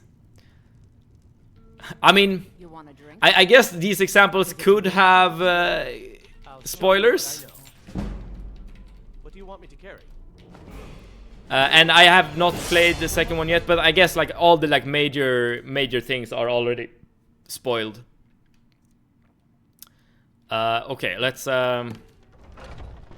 Let's do some alchemy so we can get some money. And then we're gonna get archery to level 50. Everybody in here. Give a holler if you have any questions. Alright, so we need garlic, Nordic barnacle, and salmon roe. And let's craft as many of these as we can. This will level up our alchemy quite a bit. But more importantly, it will give us a bunch of potions to sell for max profits. There we go. And is there anything I would want to buy from you, I wonder? I definitely want fire salts. I can get 2 garlic here right now, so I can craft 2 more potions. That's good. And there's no giant's toe. No. Okay. That's a good concoction. So now we can craft 2 more water beating potions. There we go. And we have 1 fire salt that we can use in order to craft hot soup. Hot soup is going to be very important in order to battle the elements, so to speak. We are playing on survival after all. But before we do that, let's make sure to look around and get what we can from merchants. It might be good to just eat one of everything to discover the effects. I mean, you're not wrong. But I prefer to, at least during this playthrough, I prefer to just look up all the recipes for potions and stuff online. Just so I don't have to like waste any ingredients. Okay, so we don't need a hunting bow anymore because we have a better bow. We don't need these things. We can keep the novice hood. And let's see, we can sell 1 of these. We don't need the wine. Let's get rid of the food we don't need. I have another very hot take. Alien Isolation is a bad game. I have not played Alien Isolation, so I can't say. I have heard that it's supposed to be super scary. And I have it in my Steam library, but it's not a game I've played. Okay, so we have gotten rid of a lot of cool stuff. I have not played it either. I was considering to play it on stream, I remember, like, ages ago. Yeah, the AI is very good in that game, apparently. Yeah. That's what I've heard as well. And let's see if we can get some, hot cabbage soup. Perfect. Learn from player play stuff. Learn from players play stuff and play style and stuff. Man, for some reason I couldn't just read your message there. Yeah, and that sounds really intriguing to me. Like I'm usually very easily frightened when it comes to playing games. Like jump scares always work on me. Not always, but very often. Except for some games. Like some games I'm not scared of at all for whatever reasons. But more often than not, like jump scares really get to me. Alright, we're gonna just use Feindol real quick in order to get the last few points of archery that we can get. There we go. What do you want me to carry? You lead up. Okay, here we go. Joel, who was always careful with his dealing with people. Yeah, that's definitely true. He didn't know or was on guard about Let's start over. Joel, who was always careful with his dealing with people, he didn't know or was on guard about. He completely forgot his own advice. Bro is asked if he is Joel and goes, "Yep, that's me." Only reason he was killed because they made him stupid. Then the whole humans are evil, not the mushroom mutants who ate all of our beloved ones. Then they just leave Abby alone. The most anticlimactic ending. I'm curious why it's a bad game for illusions. Please share. Yeah, please do. Please do. I mean, that definitely sounds like out of character for Joel, what you described there for Overzero. I don't really know the context of the situation. Like, I could understand this situation if, like, Joel has been living in a very peaceful manner for like a couple of years. Like, maybe he has changed. But at the same time, Joel should be aware of what he did to the Fireflies. Like, if anything, he should be more on guard this time around compared to how on guard he was earlier. And I agree with you, he was very much on edge basically throughout the entire game of Last of Us 1. Oh, didn't I level up? Let's get going then. Oh, sorry. Yeah, there we go. Right, so we're putting everything into health. Everything into health. Let's get some perks here from the archery tree. And let's keep going. Still here. I'll show you what I know.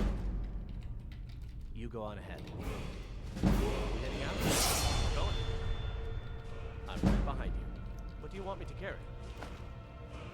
I'll show you what I know. What do you want me to carry? Perfect. You lead up. Alright, another block of text here. Let's see. Without going into major spoilers, Alien Isolation does a good job at the xenomorph sections. However, that's about all it does well. And the xenomorph sections don't even make up 40% of the game. Oh, really? I thought that the xenomorph was chasing you, like, basically from the start. Or, yeah, basically the start. The intro of the game is fine. Then you get a bit of a good period when starting with xenomorph sections, and then it just falls off. I mean, the last 30% of the game is unneeded and feels like a chore to get through. The game also has a poor level design and way too much directionless backtracking. Well, these are things I've not heard about at all. I'll show you what I know. And if the person who killed my father figure was right in front of me, unable to fight back, I'm going to slime them. Like, you expect me to just leave you alone? I'm going to hunt you. But that's exactly what she does, right? Isn't that like the plot of Last of Us 2?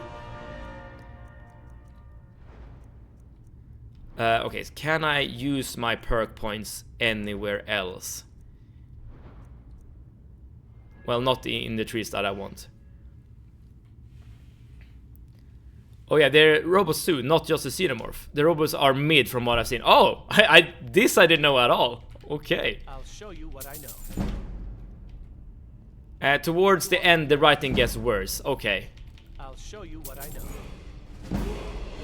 Okay, we're getting close to level 50 in archery, which will be the limit from what we can learn from Feindal here. And I still don't really... I'm still basically unable to use my perk points in an effective way, so let's just get the last few archery points that we can get from our friend here.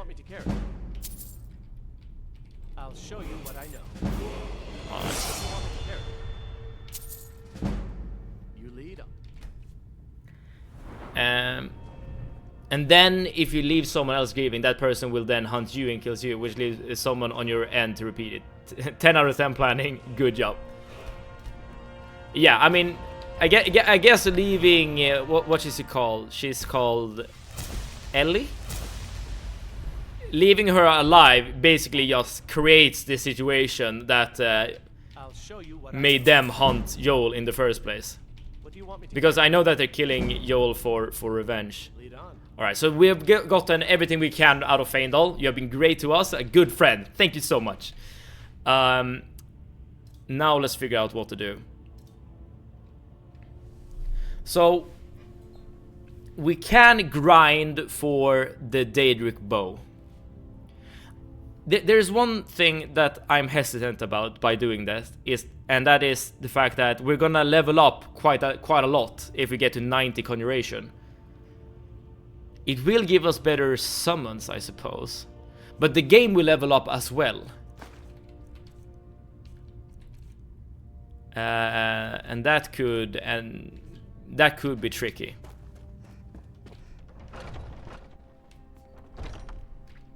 I'm gonna use the elven bow for now, I think.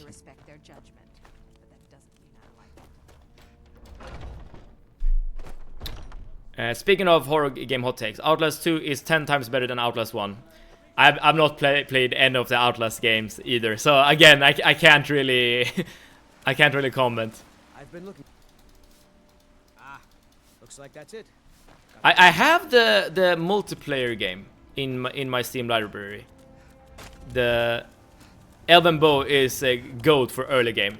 And yeah, and the great thing with the Elven Bow is that at least at this point of the game, Elven Bows don't appear in any stores, so it should be better than what we should be able to get.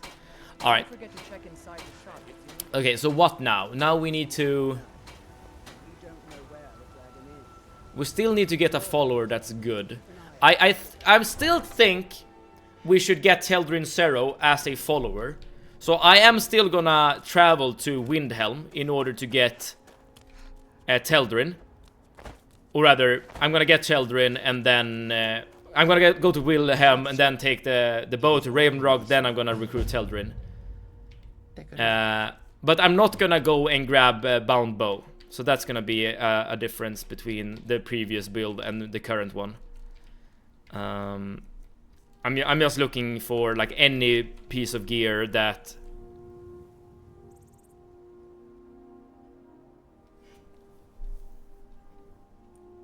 This is probably better than what I got. Yeah, I'm buying this. I'm buying this.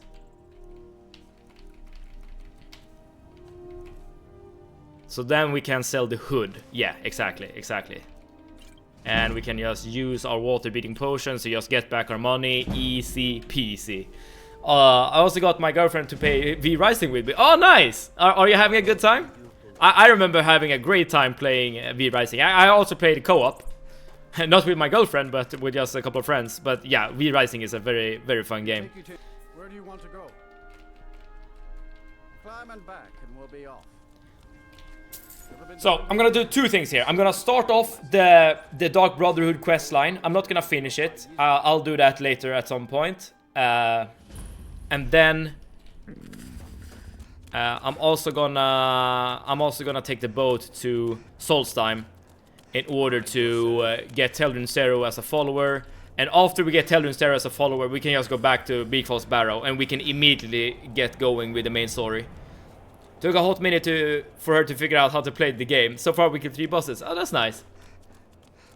Is your girlfriend like a gamer? Or is this like a new experience overall for her? Let's eat some soup. I don't think I need to sleep. Yeah, I don't need to. So at first I'm just gonna go here and grab the Dark Brotherhood quest line. I'm not gonna finish it, I'm just gonna grab it. There we go. Well, technically you don't need to go here first. Now come to think of it. You can just go here after you have killed Grillo the Kine and just do everything in one go. So technically I am wasting a bit of time going here right now. The Black Sacrament. Of course you are. The head missed, so I ran away. Also, I kind of like this scene you're walking into when you get to Aventus here. Just you walking up the stairs and you hear the chants of a child like doing a dark ritual, and you turn the corner and this is the scene you see, like the child just stabbing the heart, and yeah, it's kind of horrifying. But very, very appropriate for the Dark Brotherhood questline. I like that. Kind of a gamer. Most memorable moment in Skyrim for you guys. Well, that's one of them that I just said. But other than that, I would probably say meeting Partonax for the first time is probably a fairly memorable moment. Kind of a gamer. Before she met me, her gaming experience was basically just old school 3D platformers, visual novels in Stardew Valley. I'm really bringing her into new areas of the gaming world. Okay, that's nice. You know, sharing your hobby with someone who really takes to it is a very nice feeling. Like, say, having a favorite movie, having a favorite game, favorite whatever, and yeah, you're sharing it with someone that you really care about, and they, yeah, no, take the time and effort to like try to understand and really ends up liking it. That's a great feeling. And for me, it's the first time you meet Moloch Ball. It's so cool. Arnie, that happens in this city, right? Down here. Where is it? Here we go. In Markarth, right? Yeah, getting to Markarth for the first time during that drinking competition was like a cool experience in itself. You've been seen in the company of the companions. That's enough. Yeah, I don't remember the details of that quest, but I do remember that it happens. Alright, so let's just take the boat here to Raven Rock and get the Telvian Zero as a companion. I got her to play Resident Evil 6 with me, which is very outside her her known gaming zone, and now she's kind of loving it. Yeah, that's exactly what I mean, and that I think is really fun. Like, especially if you're like the kind of person who has like a broad knowledge of games. Like, there are many genres of games that you play, so you already have like a preconceived notion of what a certain person would probably like, given their other interests, and just seeing it click. Yeah, that's really fun.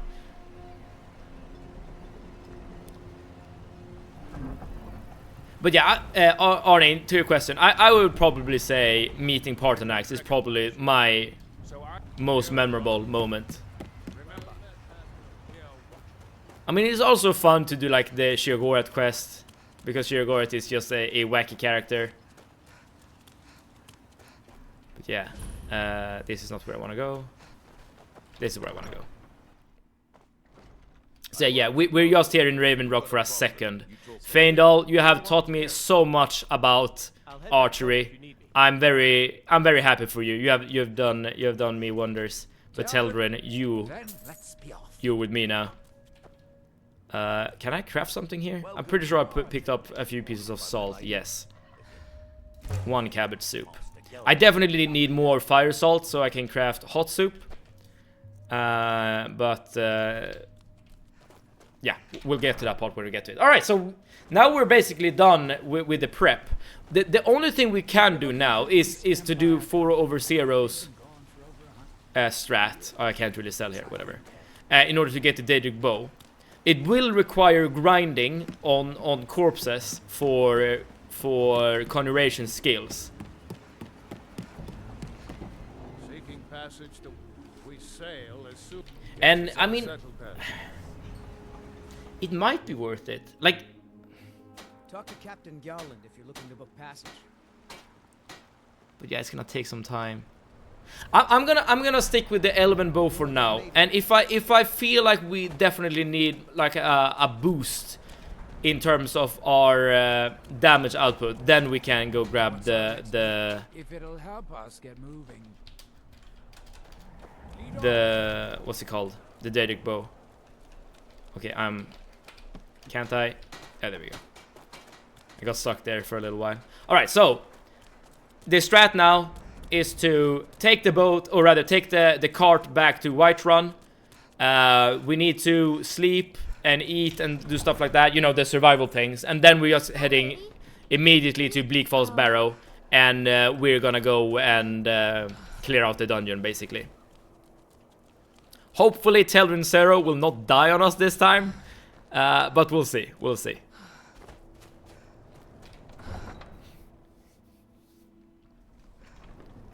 I mean, there is an argument to actually be playing with Mercurio rather than Teldrin, because Mercurio was actually doing quite a lot for us during the last attempt.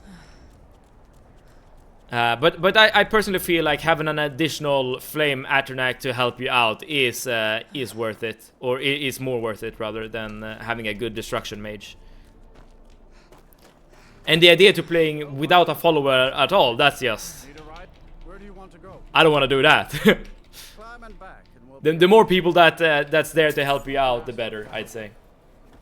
Oh, I don't have any shoes. I guess I don't really need it. I can get shoes later when we join the Dark Brotherhood. Alright, so the first thing I'm gonna do is I'm just gonna run towards Whiterun. I'm gonna sleep so that we don't get a debuff to our Magicka. And then I'm immediately heading off to Bleak Falls Barrow, and I'm gonna start doing the main quest. And hopefully, ideally, the Elven Bow we have illegally gotten our hands on will be more than enough to... Do you want to summon, perhaps? What is it? And what do you mean by wanna summon? I have the Flame Atronach spell.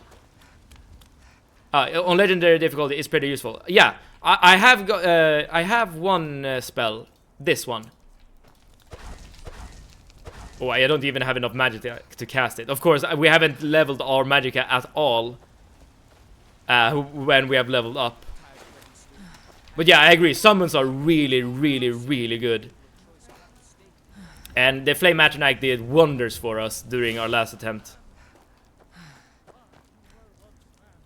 I guess the only major difference right now is that we're using a normal bow, and we are way tankier than before. Says that I have the strength of Yzghamor, and my brother has its smarts. All right. Out of the way. Hey, watch it. Let's sleep for like 3 hours, perhaps. We are refreshed. Can we become well rested, perhaps? I'm still trying. Okay, we are just rested. Is that enough? Like, is that the best you can do? Figure out. Whatever. Let's eat some things. And there we go. Our character is ready and able to get going with the first main story quest. Nice. We'll be getting back to the Thalmor embassy in no time. I assure you. I assure you.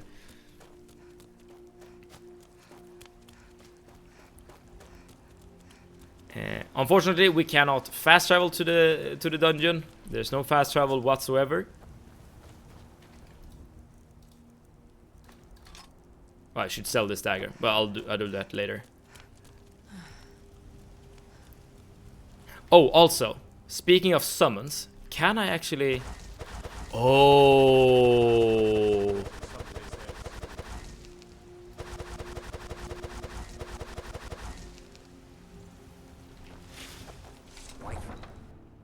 I can't actually use it. Because I haven't leveled and put any points into magicka.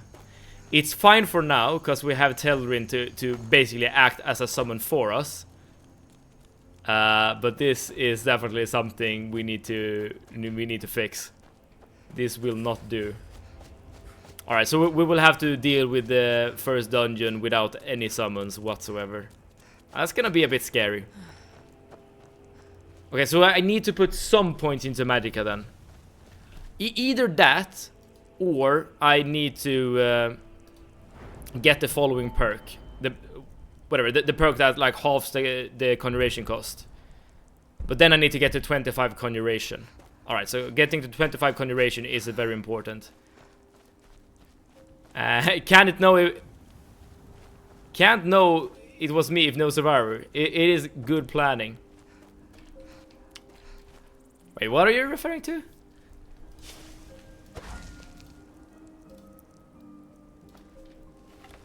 Okay, here we go. So I know there's gonna be some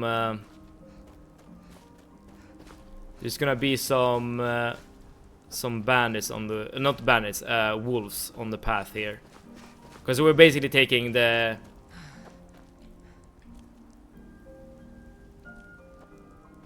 what Lucius was saying. Okay,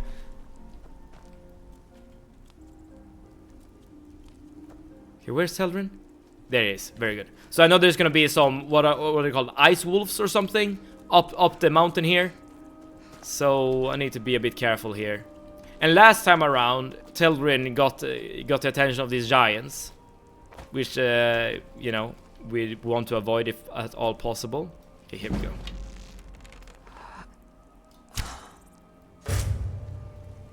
Okay, my damage output is decent. The ice wolves are a bit stronger than normal wolves as well.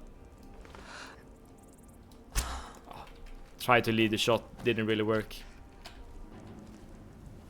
Okay, Telrin. You are the only summon I have at the moment, so you have to do some things for me here. Where are you? There you are.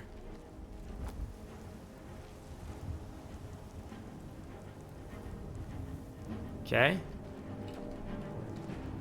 Okay, the wolf is coming. Oh, did not mean to do that. Okay, yeah, Telrin has his attention. Perfect. That's all we need. Now it's just a matter of left clicking a couple of times.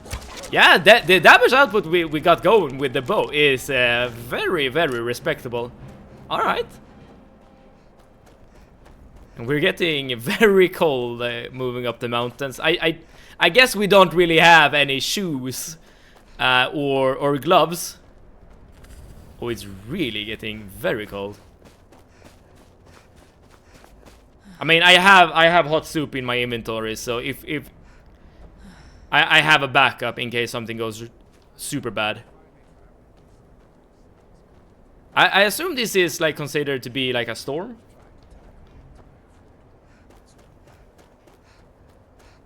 Yeah, you can see my maximum health is really, really going down. I probably need to actually use the soup, unfortunately. I should have slept until daytime, now that I think about it. Because I know that it's warm. You know what? I'm not gonna risk it. You know what? I'm just gonna head back. I know that I'm wasting time doing this. But yeah, my maximum health is just decreasing at an alarming rate. So I'm getting a bit I am getting a bit nervous here.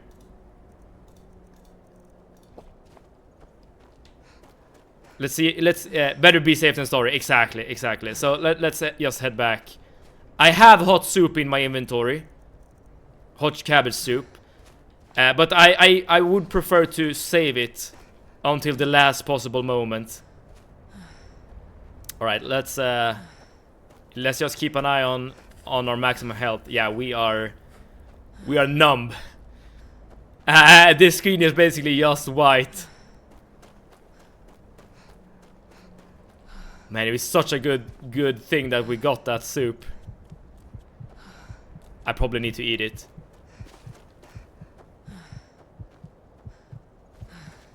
Let's see. I'm just staring at my health at the moment. Yeah.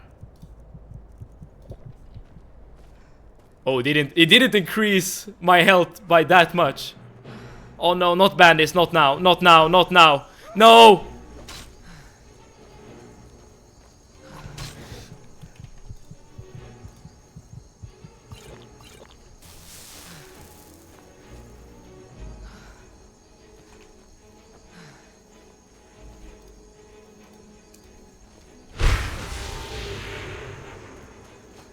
Good thing that we're playing as an Imperial.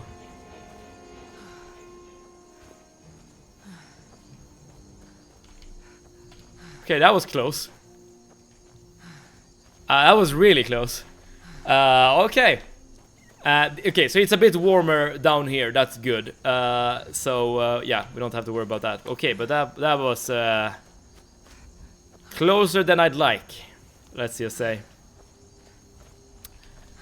Okay, but we're here, Teldrin is here, we're all fine. Let's just sleep until daytime so that it will be a bit warmer as we're heading up Bleak Falls Barrow. That could have ended really, really poorly. Oh man. And if at all possible, getting another hot soup would be really clutch. But yeah, this just goes to show that you can't be ignoring the weather. It will definitely sneak up on you, or rather the freezing effects will definitely sneak up on you if you're not careful. Alright, so, but this is good for future reference. Survival mode is not a joke, definitely not. But for future reference, now we know that traveling should be done at daytime, basically, without exception. Alright, so we wasted some resources, but we didn't die. That's the important part. Just like the real Nordics. Just like the... Yeah, I agree. Alright, but yeah, sorry for the little detour here. But I'm pretty confident it's necessary to do this in order to be safe. I mean, I guess I could have just tried to run past the bandits outside Bleak Falls Barrow and just head inside the door. But that would have been very risky, because I would have a reduced maximum health and they would have been able to just one-tap me, basically.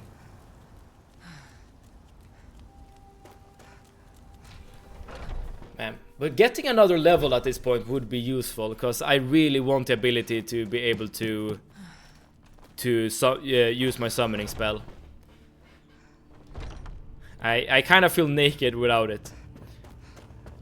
Of course, I'm a bit stupid for selling the hood we had, which increases our maximum magicka by 30.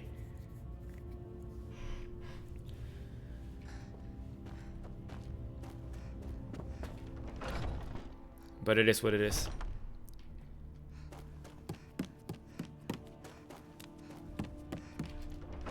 As long as we get enough magicka to be able to use the summoning spell, we will just passively increase conjuration by just playing. And the cost of casting conjuration spells will drastically go down throughout the run, especially once we get the perk which halves the cost of apprentice level spells. That would basically be the key perk to get. And if we can get any like sort of gear that also reduces the cost of casting a conjuration spell, that would also be really, really, really good. Okay, hopefully the bandits will not be hostile, or hopefully they will just have moved on, and hopefully there will be no other ice wolves on the path. So hopefully it will be just us and the bandits of Bleak Falls Barrow, but we'll see, we'll see. And Telrin, you definitely need to get here. And how many arrows do I have? I have not that many, 30 something. But we will get more arrows as we're killing... Oh, that's just a skewer. Yeah, this is not a threat. I guess it wasted 2 arrows just like that, so that's bad. Oh, we got a level up. Perfect, perfect, perfect, perfect. If I remember correctly, there's like a sleeping bag inside Bleak Falls Barrow. And hopefully we only need 1 level into magicka in order to be able to cast summon Flame Atronach. Okay, I see the red dot on the compass. Okay, but we have our friend here with us. Ah.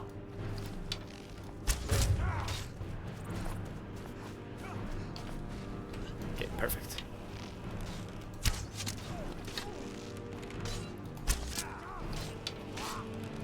Yeah, our damage is very noticeable. I would... Wait, don't go towards me. I would definitely want to compare this bow with the bound bow, but just the fact that we don't have to... Oh, nice.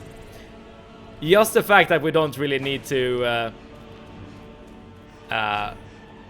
go out of our way to get the bound bow spell is really nice. I didn't know DLC followers can come to mainland. Oh! I guess that thought hasn't really crossed my mind.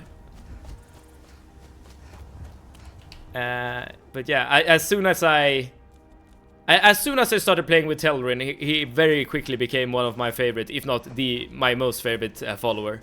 Okay, our character's a bit hungry. Let's eat something. Okay, the air is chilly here. We know that much. But it should be much warmer during daytime. And there's no storm or anything at the moment.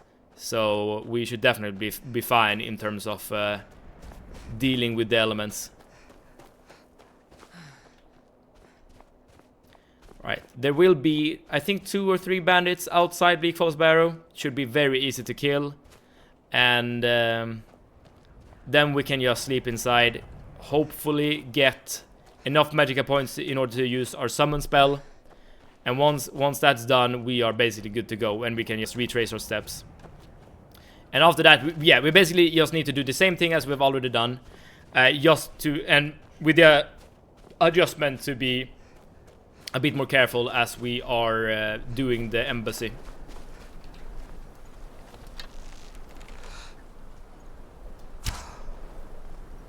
Did I really miss?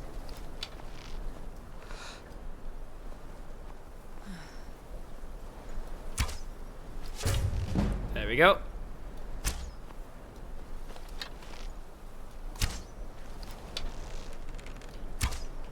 Okay, I'm gonna start running down so that Telrin can assist. Okay, he's right here. Perfect. Oh, Telrin. You are so good.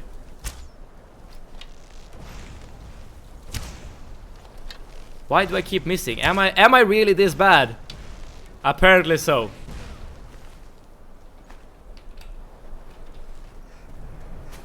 Okay, so more arrows here.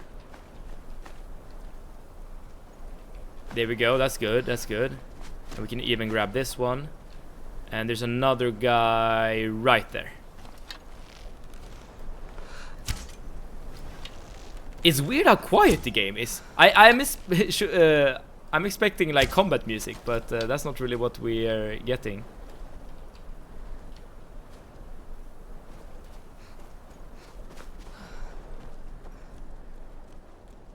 It's very calming.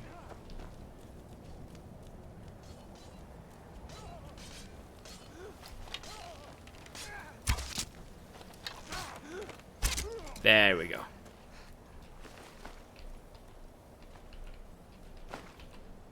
Perfect. Okay, so we can go inside and we can just deal with the enemies here and then level up. Hopefully.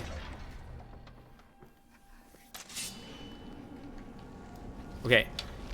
At this part of the game, if you play with bound bow, you are able to instantly kill these guys with a sneak attack. I wonder if that's the same for the elven bow. Let's see.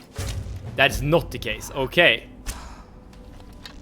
So our damage output is definitely lower with the elven bow.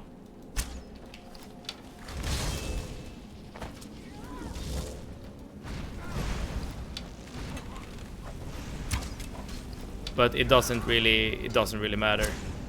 They are still very easy to kill. Cool.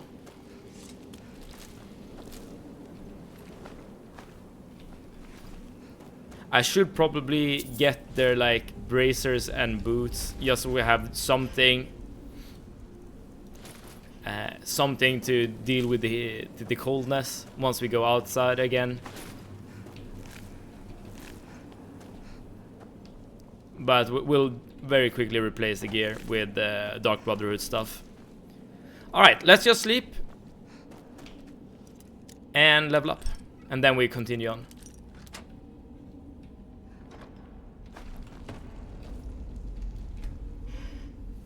There we go, and now we're putting this point into Magicka, very important.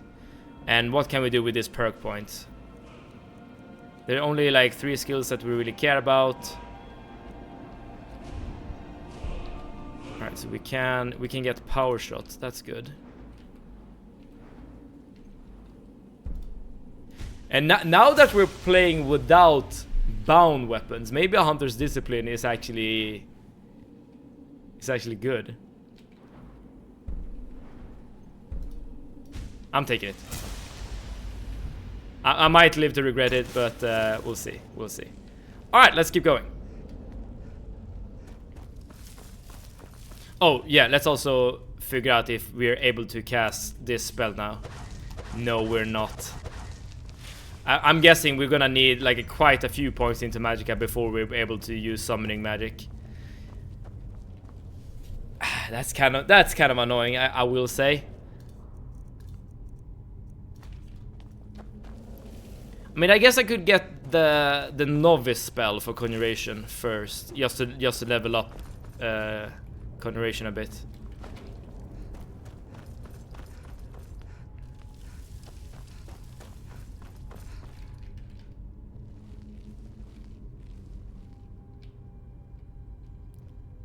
And this guy is scripted to die.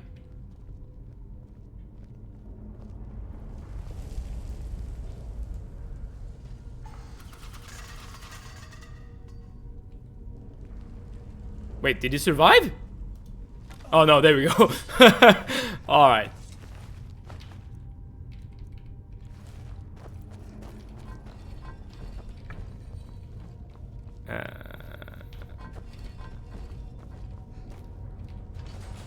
Perfect. I'm kind of speedrunning at the moment. We'll see if I'm gonna regret it later. So there are gonna be some skewers down here. He didn't know he was dead yet. Yeah.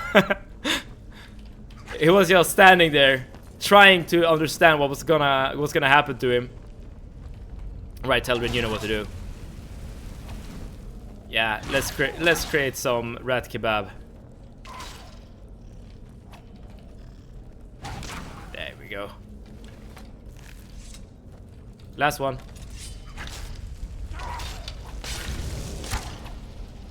What's our next move? All right. Okay, next step is the big ass spider, but that should be fine. There are restless dead about. I suggest we proceed. Let's put away the bow as we're... I guess we can use the dagger. Just to cut down the net. So we're not wasting any arrows. And let's spawn the big spider. Teldrin, you know what to do. Yeah, there we go. Yeah, I mean... Oh. Which enemy in Skyrim is the creepiest? I mean, the spiders are very unpleasant to deal with. But I'm not sure if they're the creepiest.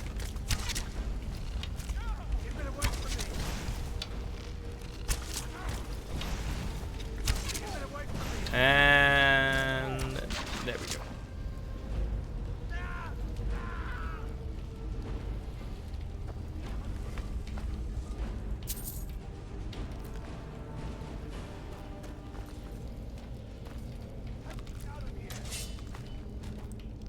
I wonder if it's even worth it to loot his corpses. Probably is. Assuming we're getting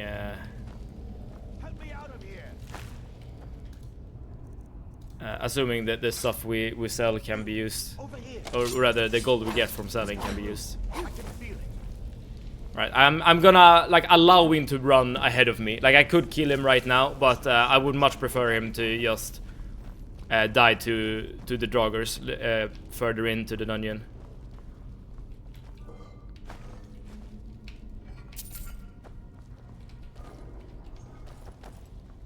Right, cool.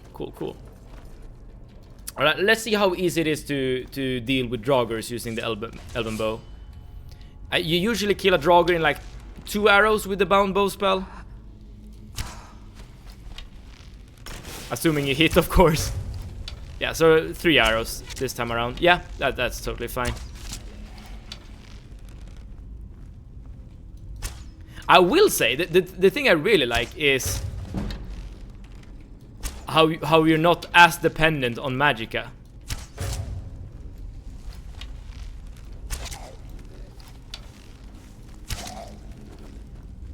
Okay, you're dead.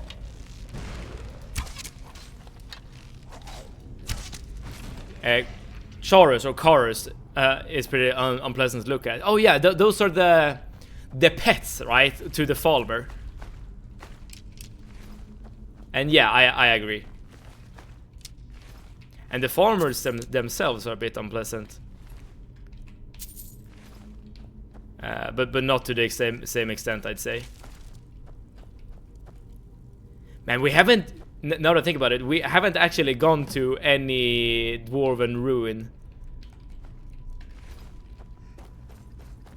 Those tends to be very, very large and annoying. Like, they tend to, like, go on forever. Okay, let's just run past here.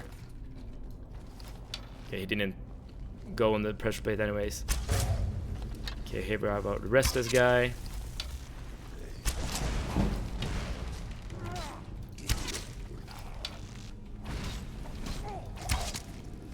Like, we did use the mage stone, and that's actually a bit of a waste at the moment, because we're literally unable to level the one school of magic that we want to level. So in a sense, this run isn't as optimal as the one we just went through. Oh, there's an enemy.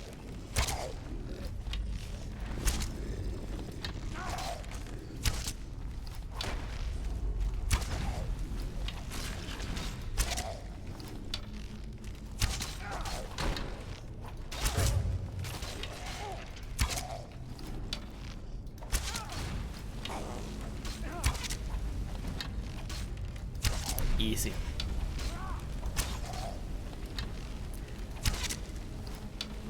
I wonder why Teldrin isn't using his summon. I know he has one, and he did use one summon spell against the skewers, but I wonder what about his AI decides which spell he's gonna use. Ideally, I would have him like use the summon at all times, basically. He's trying to upgrade destruction. Yeah, maybe. Yeah, maybe he's in the same boat as I am. He's like, okay, I have this spell, but it's way too expensive for me to cast.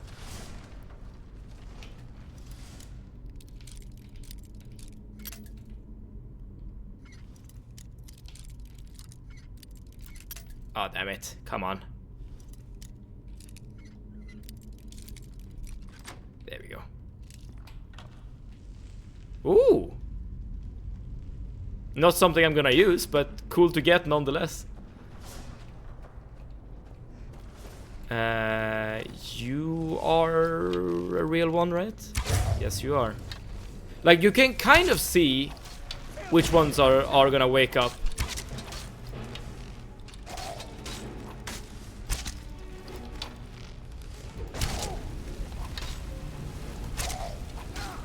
And you're dead.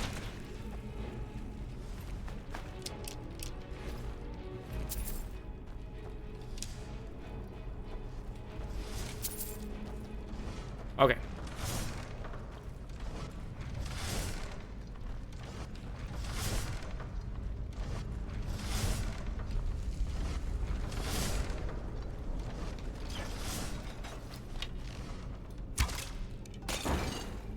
I always shoot these down because they can just fall down by whatever like spell effect or weapon hit or whatever, and the fire deals a lot of damage. A lethal amount of damage, I would say.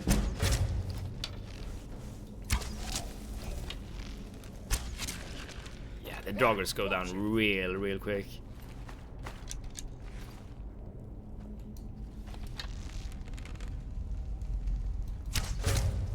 I guess we can even do this.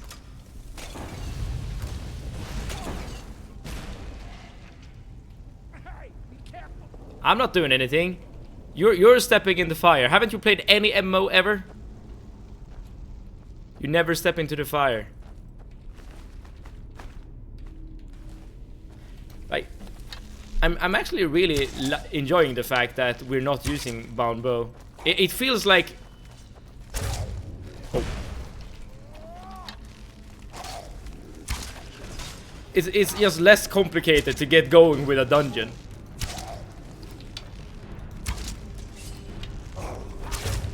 Less preparation.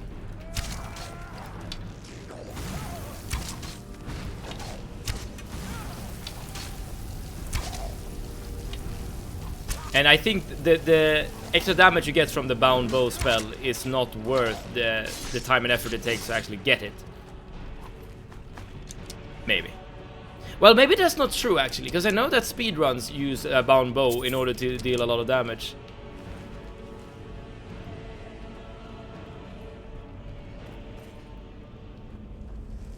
Right, there we go.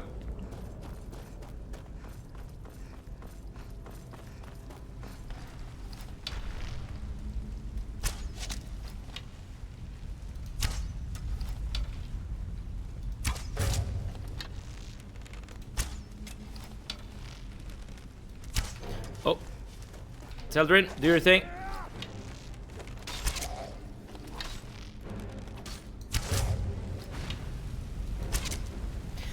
Also, another thing I really like about Skyrim as opposed to Oblivion and Morrowind is that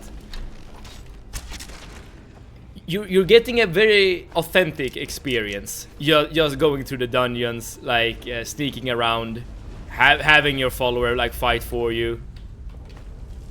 That's definitely one thing I definitely prefer with this game compared to the other ones. Like the other ones, you end up breaking too easily. I read that with the perk bound bows are better than Daedric bows. Oh, really? And by perk, I'm assuming you're referring to the perk that actually increases the damage you deal with them, as in this thing. Mystic Binding.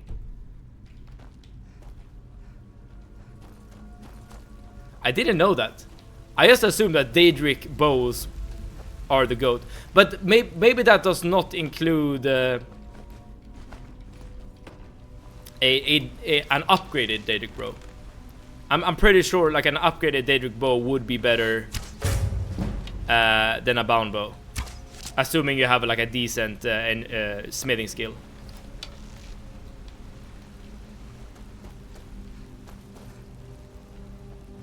Okay, so he should be right around there. Yeah, probably not. It's probably just base damage. Yeah, makes sense. Oh, wrong button. Okay.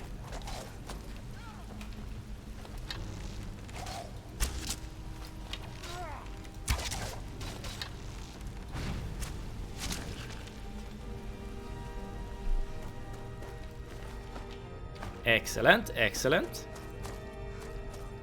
Daedric is like 1.5 times more powerful as Elven. Okay, so it's not like a huge difference then.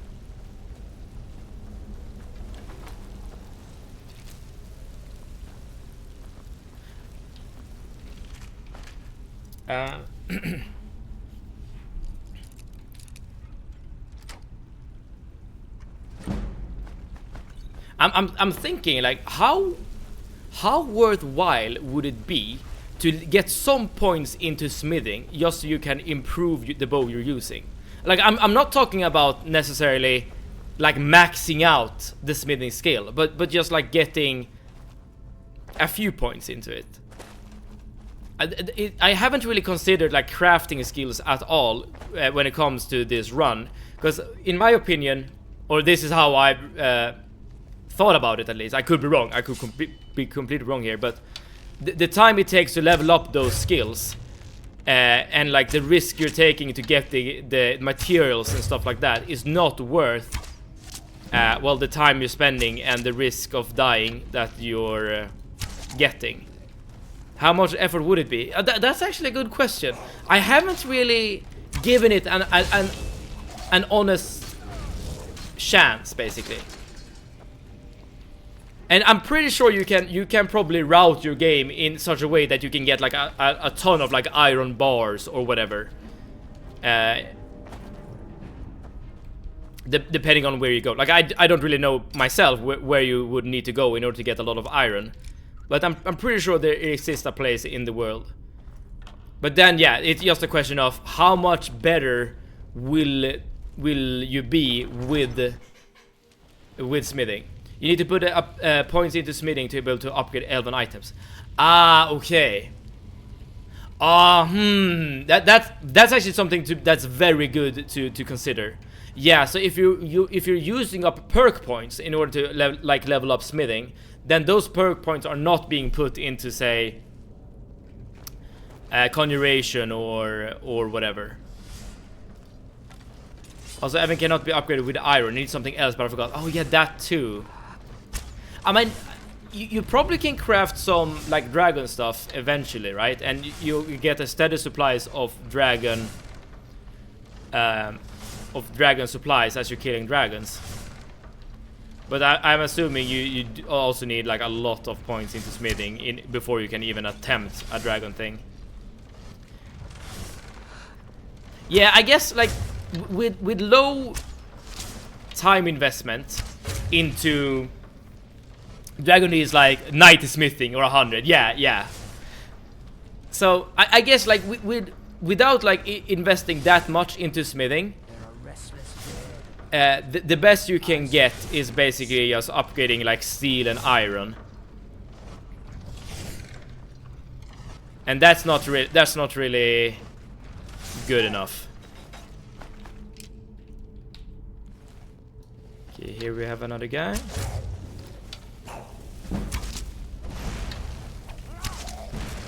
Upgraded iron might be worse than base elven. Yeah. I guess that also depends on your like your smithing skill, right? And if you have like a potion equipped.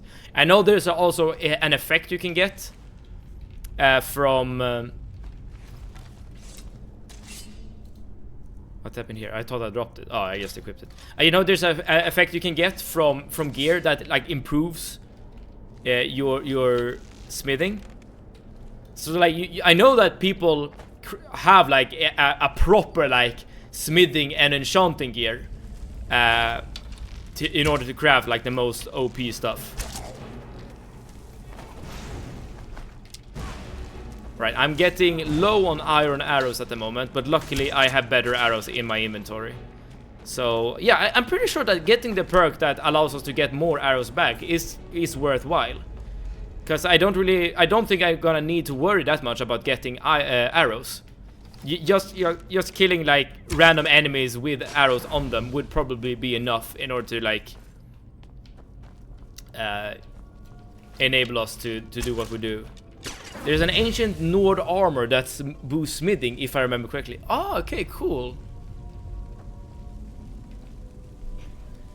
I'm pretty sure you can get the effect just randomly, like just by checking merchants and getting loot and stuff like that too. But you need to collect it piece by piece in a quest. Aha, okay, so this is an armor set I'm not aware of then. Hey, here we are. We are very close to the end now.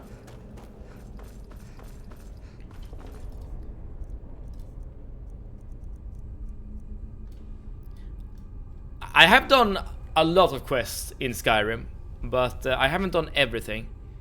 I mean, like playing casually. Oh, I did not mean to do that. Sorry.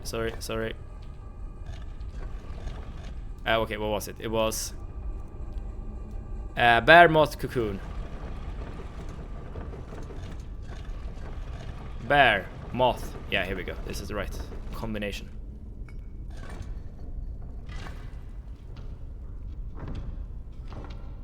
And we're good to go. Oh, we are hungry as well, so let's eat some soup. And we're basically done with the dungeon. Just one more enemy to kill. And we are completely done with Bleak Falls Barrow.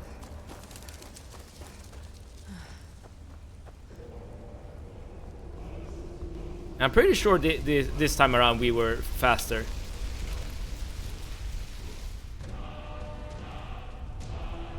Come on.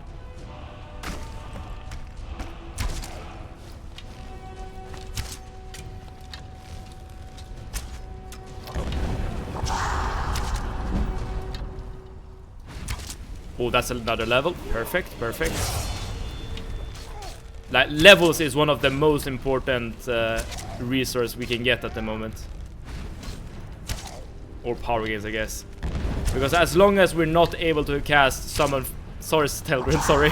As long as we're not able to cast our summon spell, we are definitely like operating at half our potential.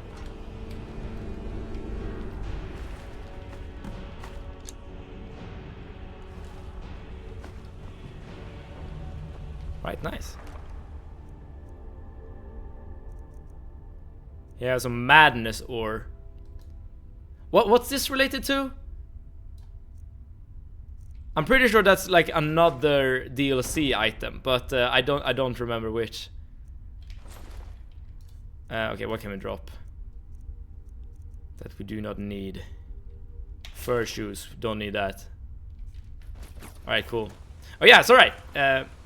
I've never seen that. Oh really? I know that in the same, like, playing on survival mode first and foremost. That's a mod, right? It must be a special edition exclusive. Oh, maybe. But yeah, survival mode is a mod that's automatically included with the special edition, and I would not be surprised if that madness orb is related to another DLC, because I know that there is a mod that like gives you the ability to summon like the seducers or whatever from Sheogorath's realm. I'm not sure what the ore is used for though. I play Legendary Edition. There are so many editions of Skyrim, but Legendary Edition, that's like the first edition, right? Madness Ore was originally introduced in Oblivion DLC. Okay, so it is probably... It's used to make the Madness armor. Alright, so it's definitely related to Sheogorath then. in some way, shape, or form. Again, the only Sheogorath related content that I am aware of is the seducers that are added into Skyrim.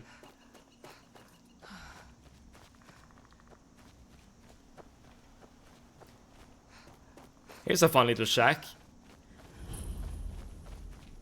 I'm not sure if I should call this an Easter egg or whatever, but if you get to her basement, she will actually become hostile and attack you. Like, apparently, she just poses to be just a nice little, I don't know, lady living remotely, but she is actually like a witch.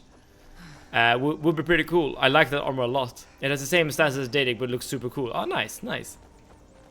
I don't think I ever used any madness or like DLC gear at all when I played Oblivion. I remember the playthrough I did of Oblivion, where I like did basically every quest in the entire game. I used 100% chameleon gear to just completely invalidate the entire game. Right. Alright, so we made it back to Riverwood. We can do some selling and stuff, and after that we just need to head to Whiterun, and after that we just need to start summoning dragons into the world, and then make the huge climb up High Hrothgar. Yeah, but that's gonna be for tomorrow, okay?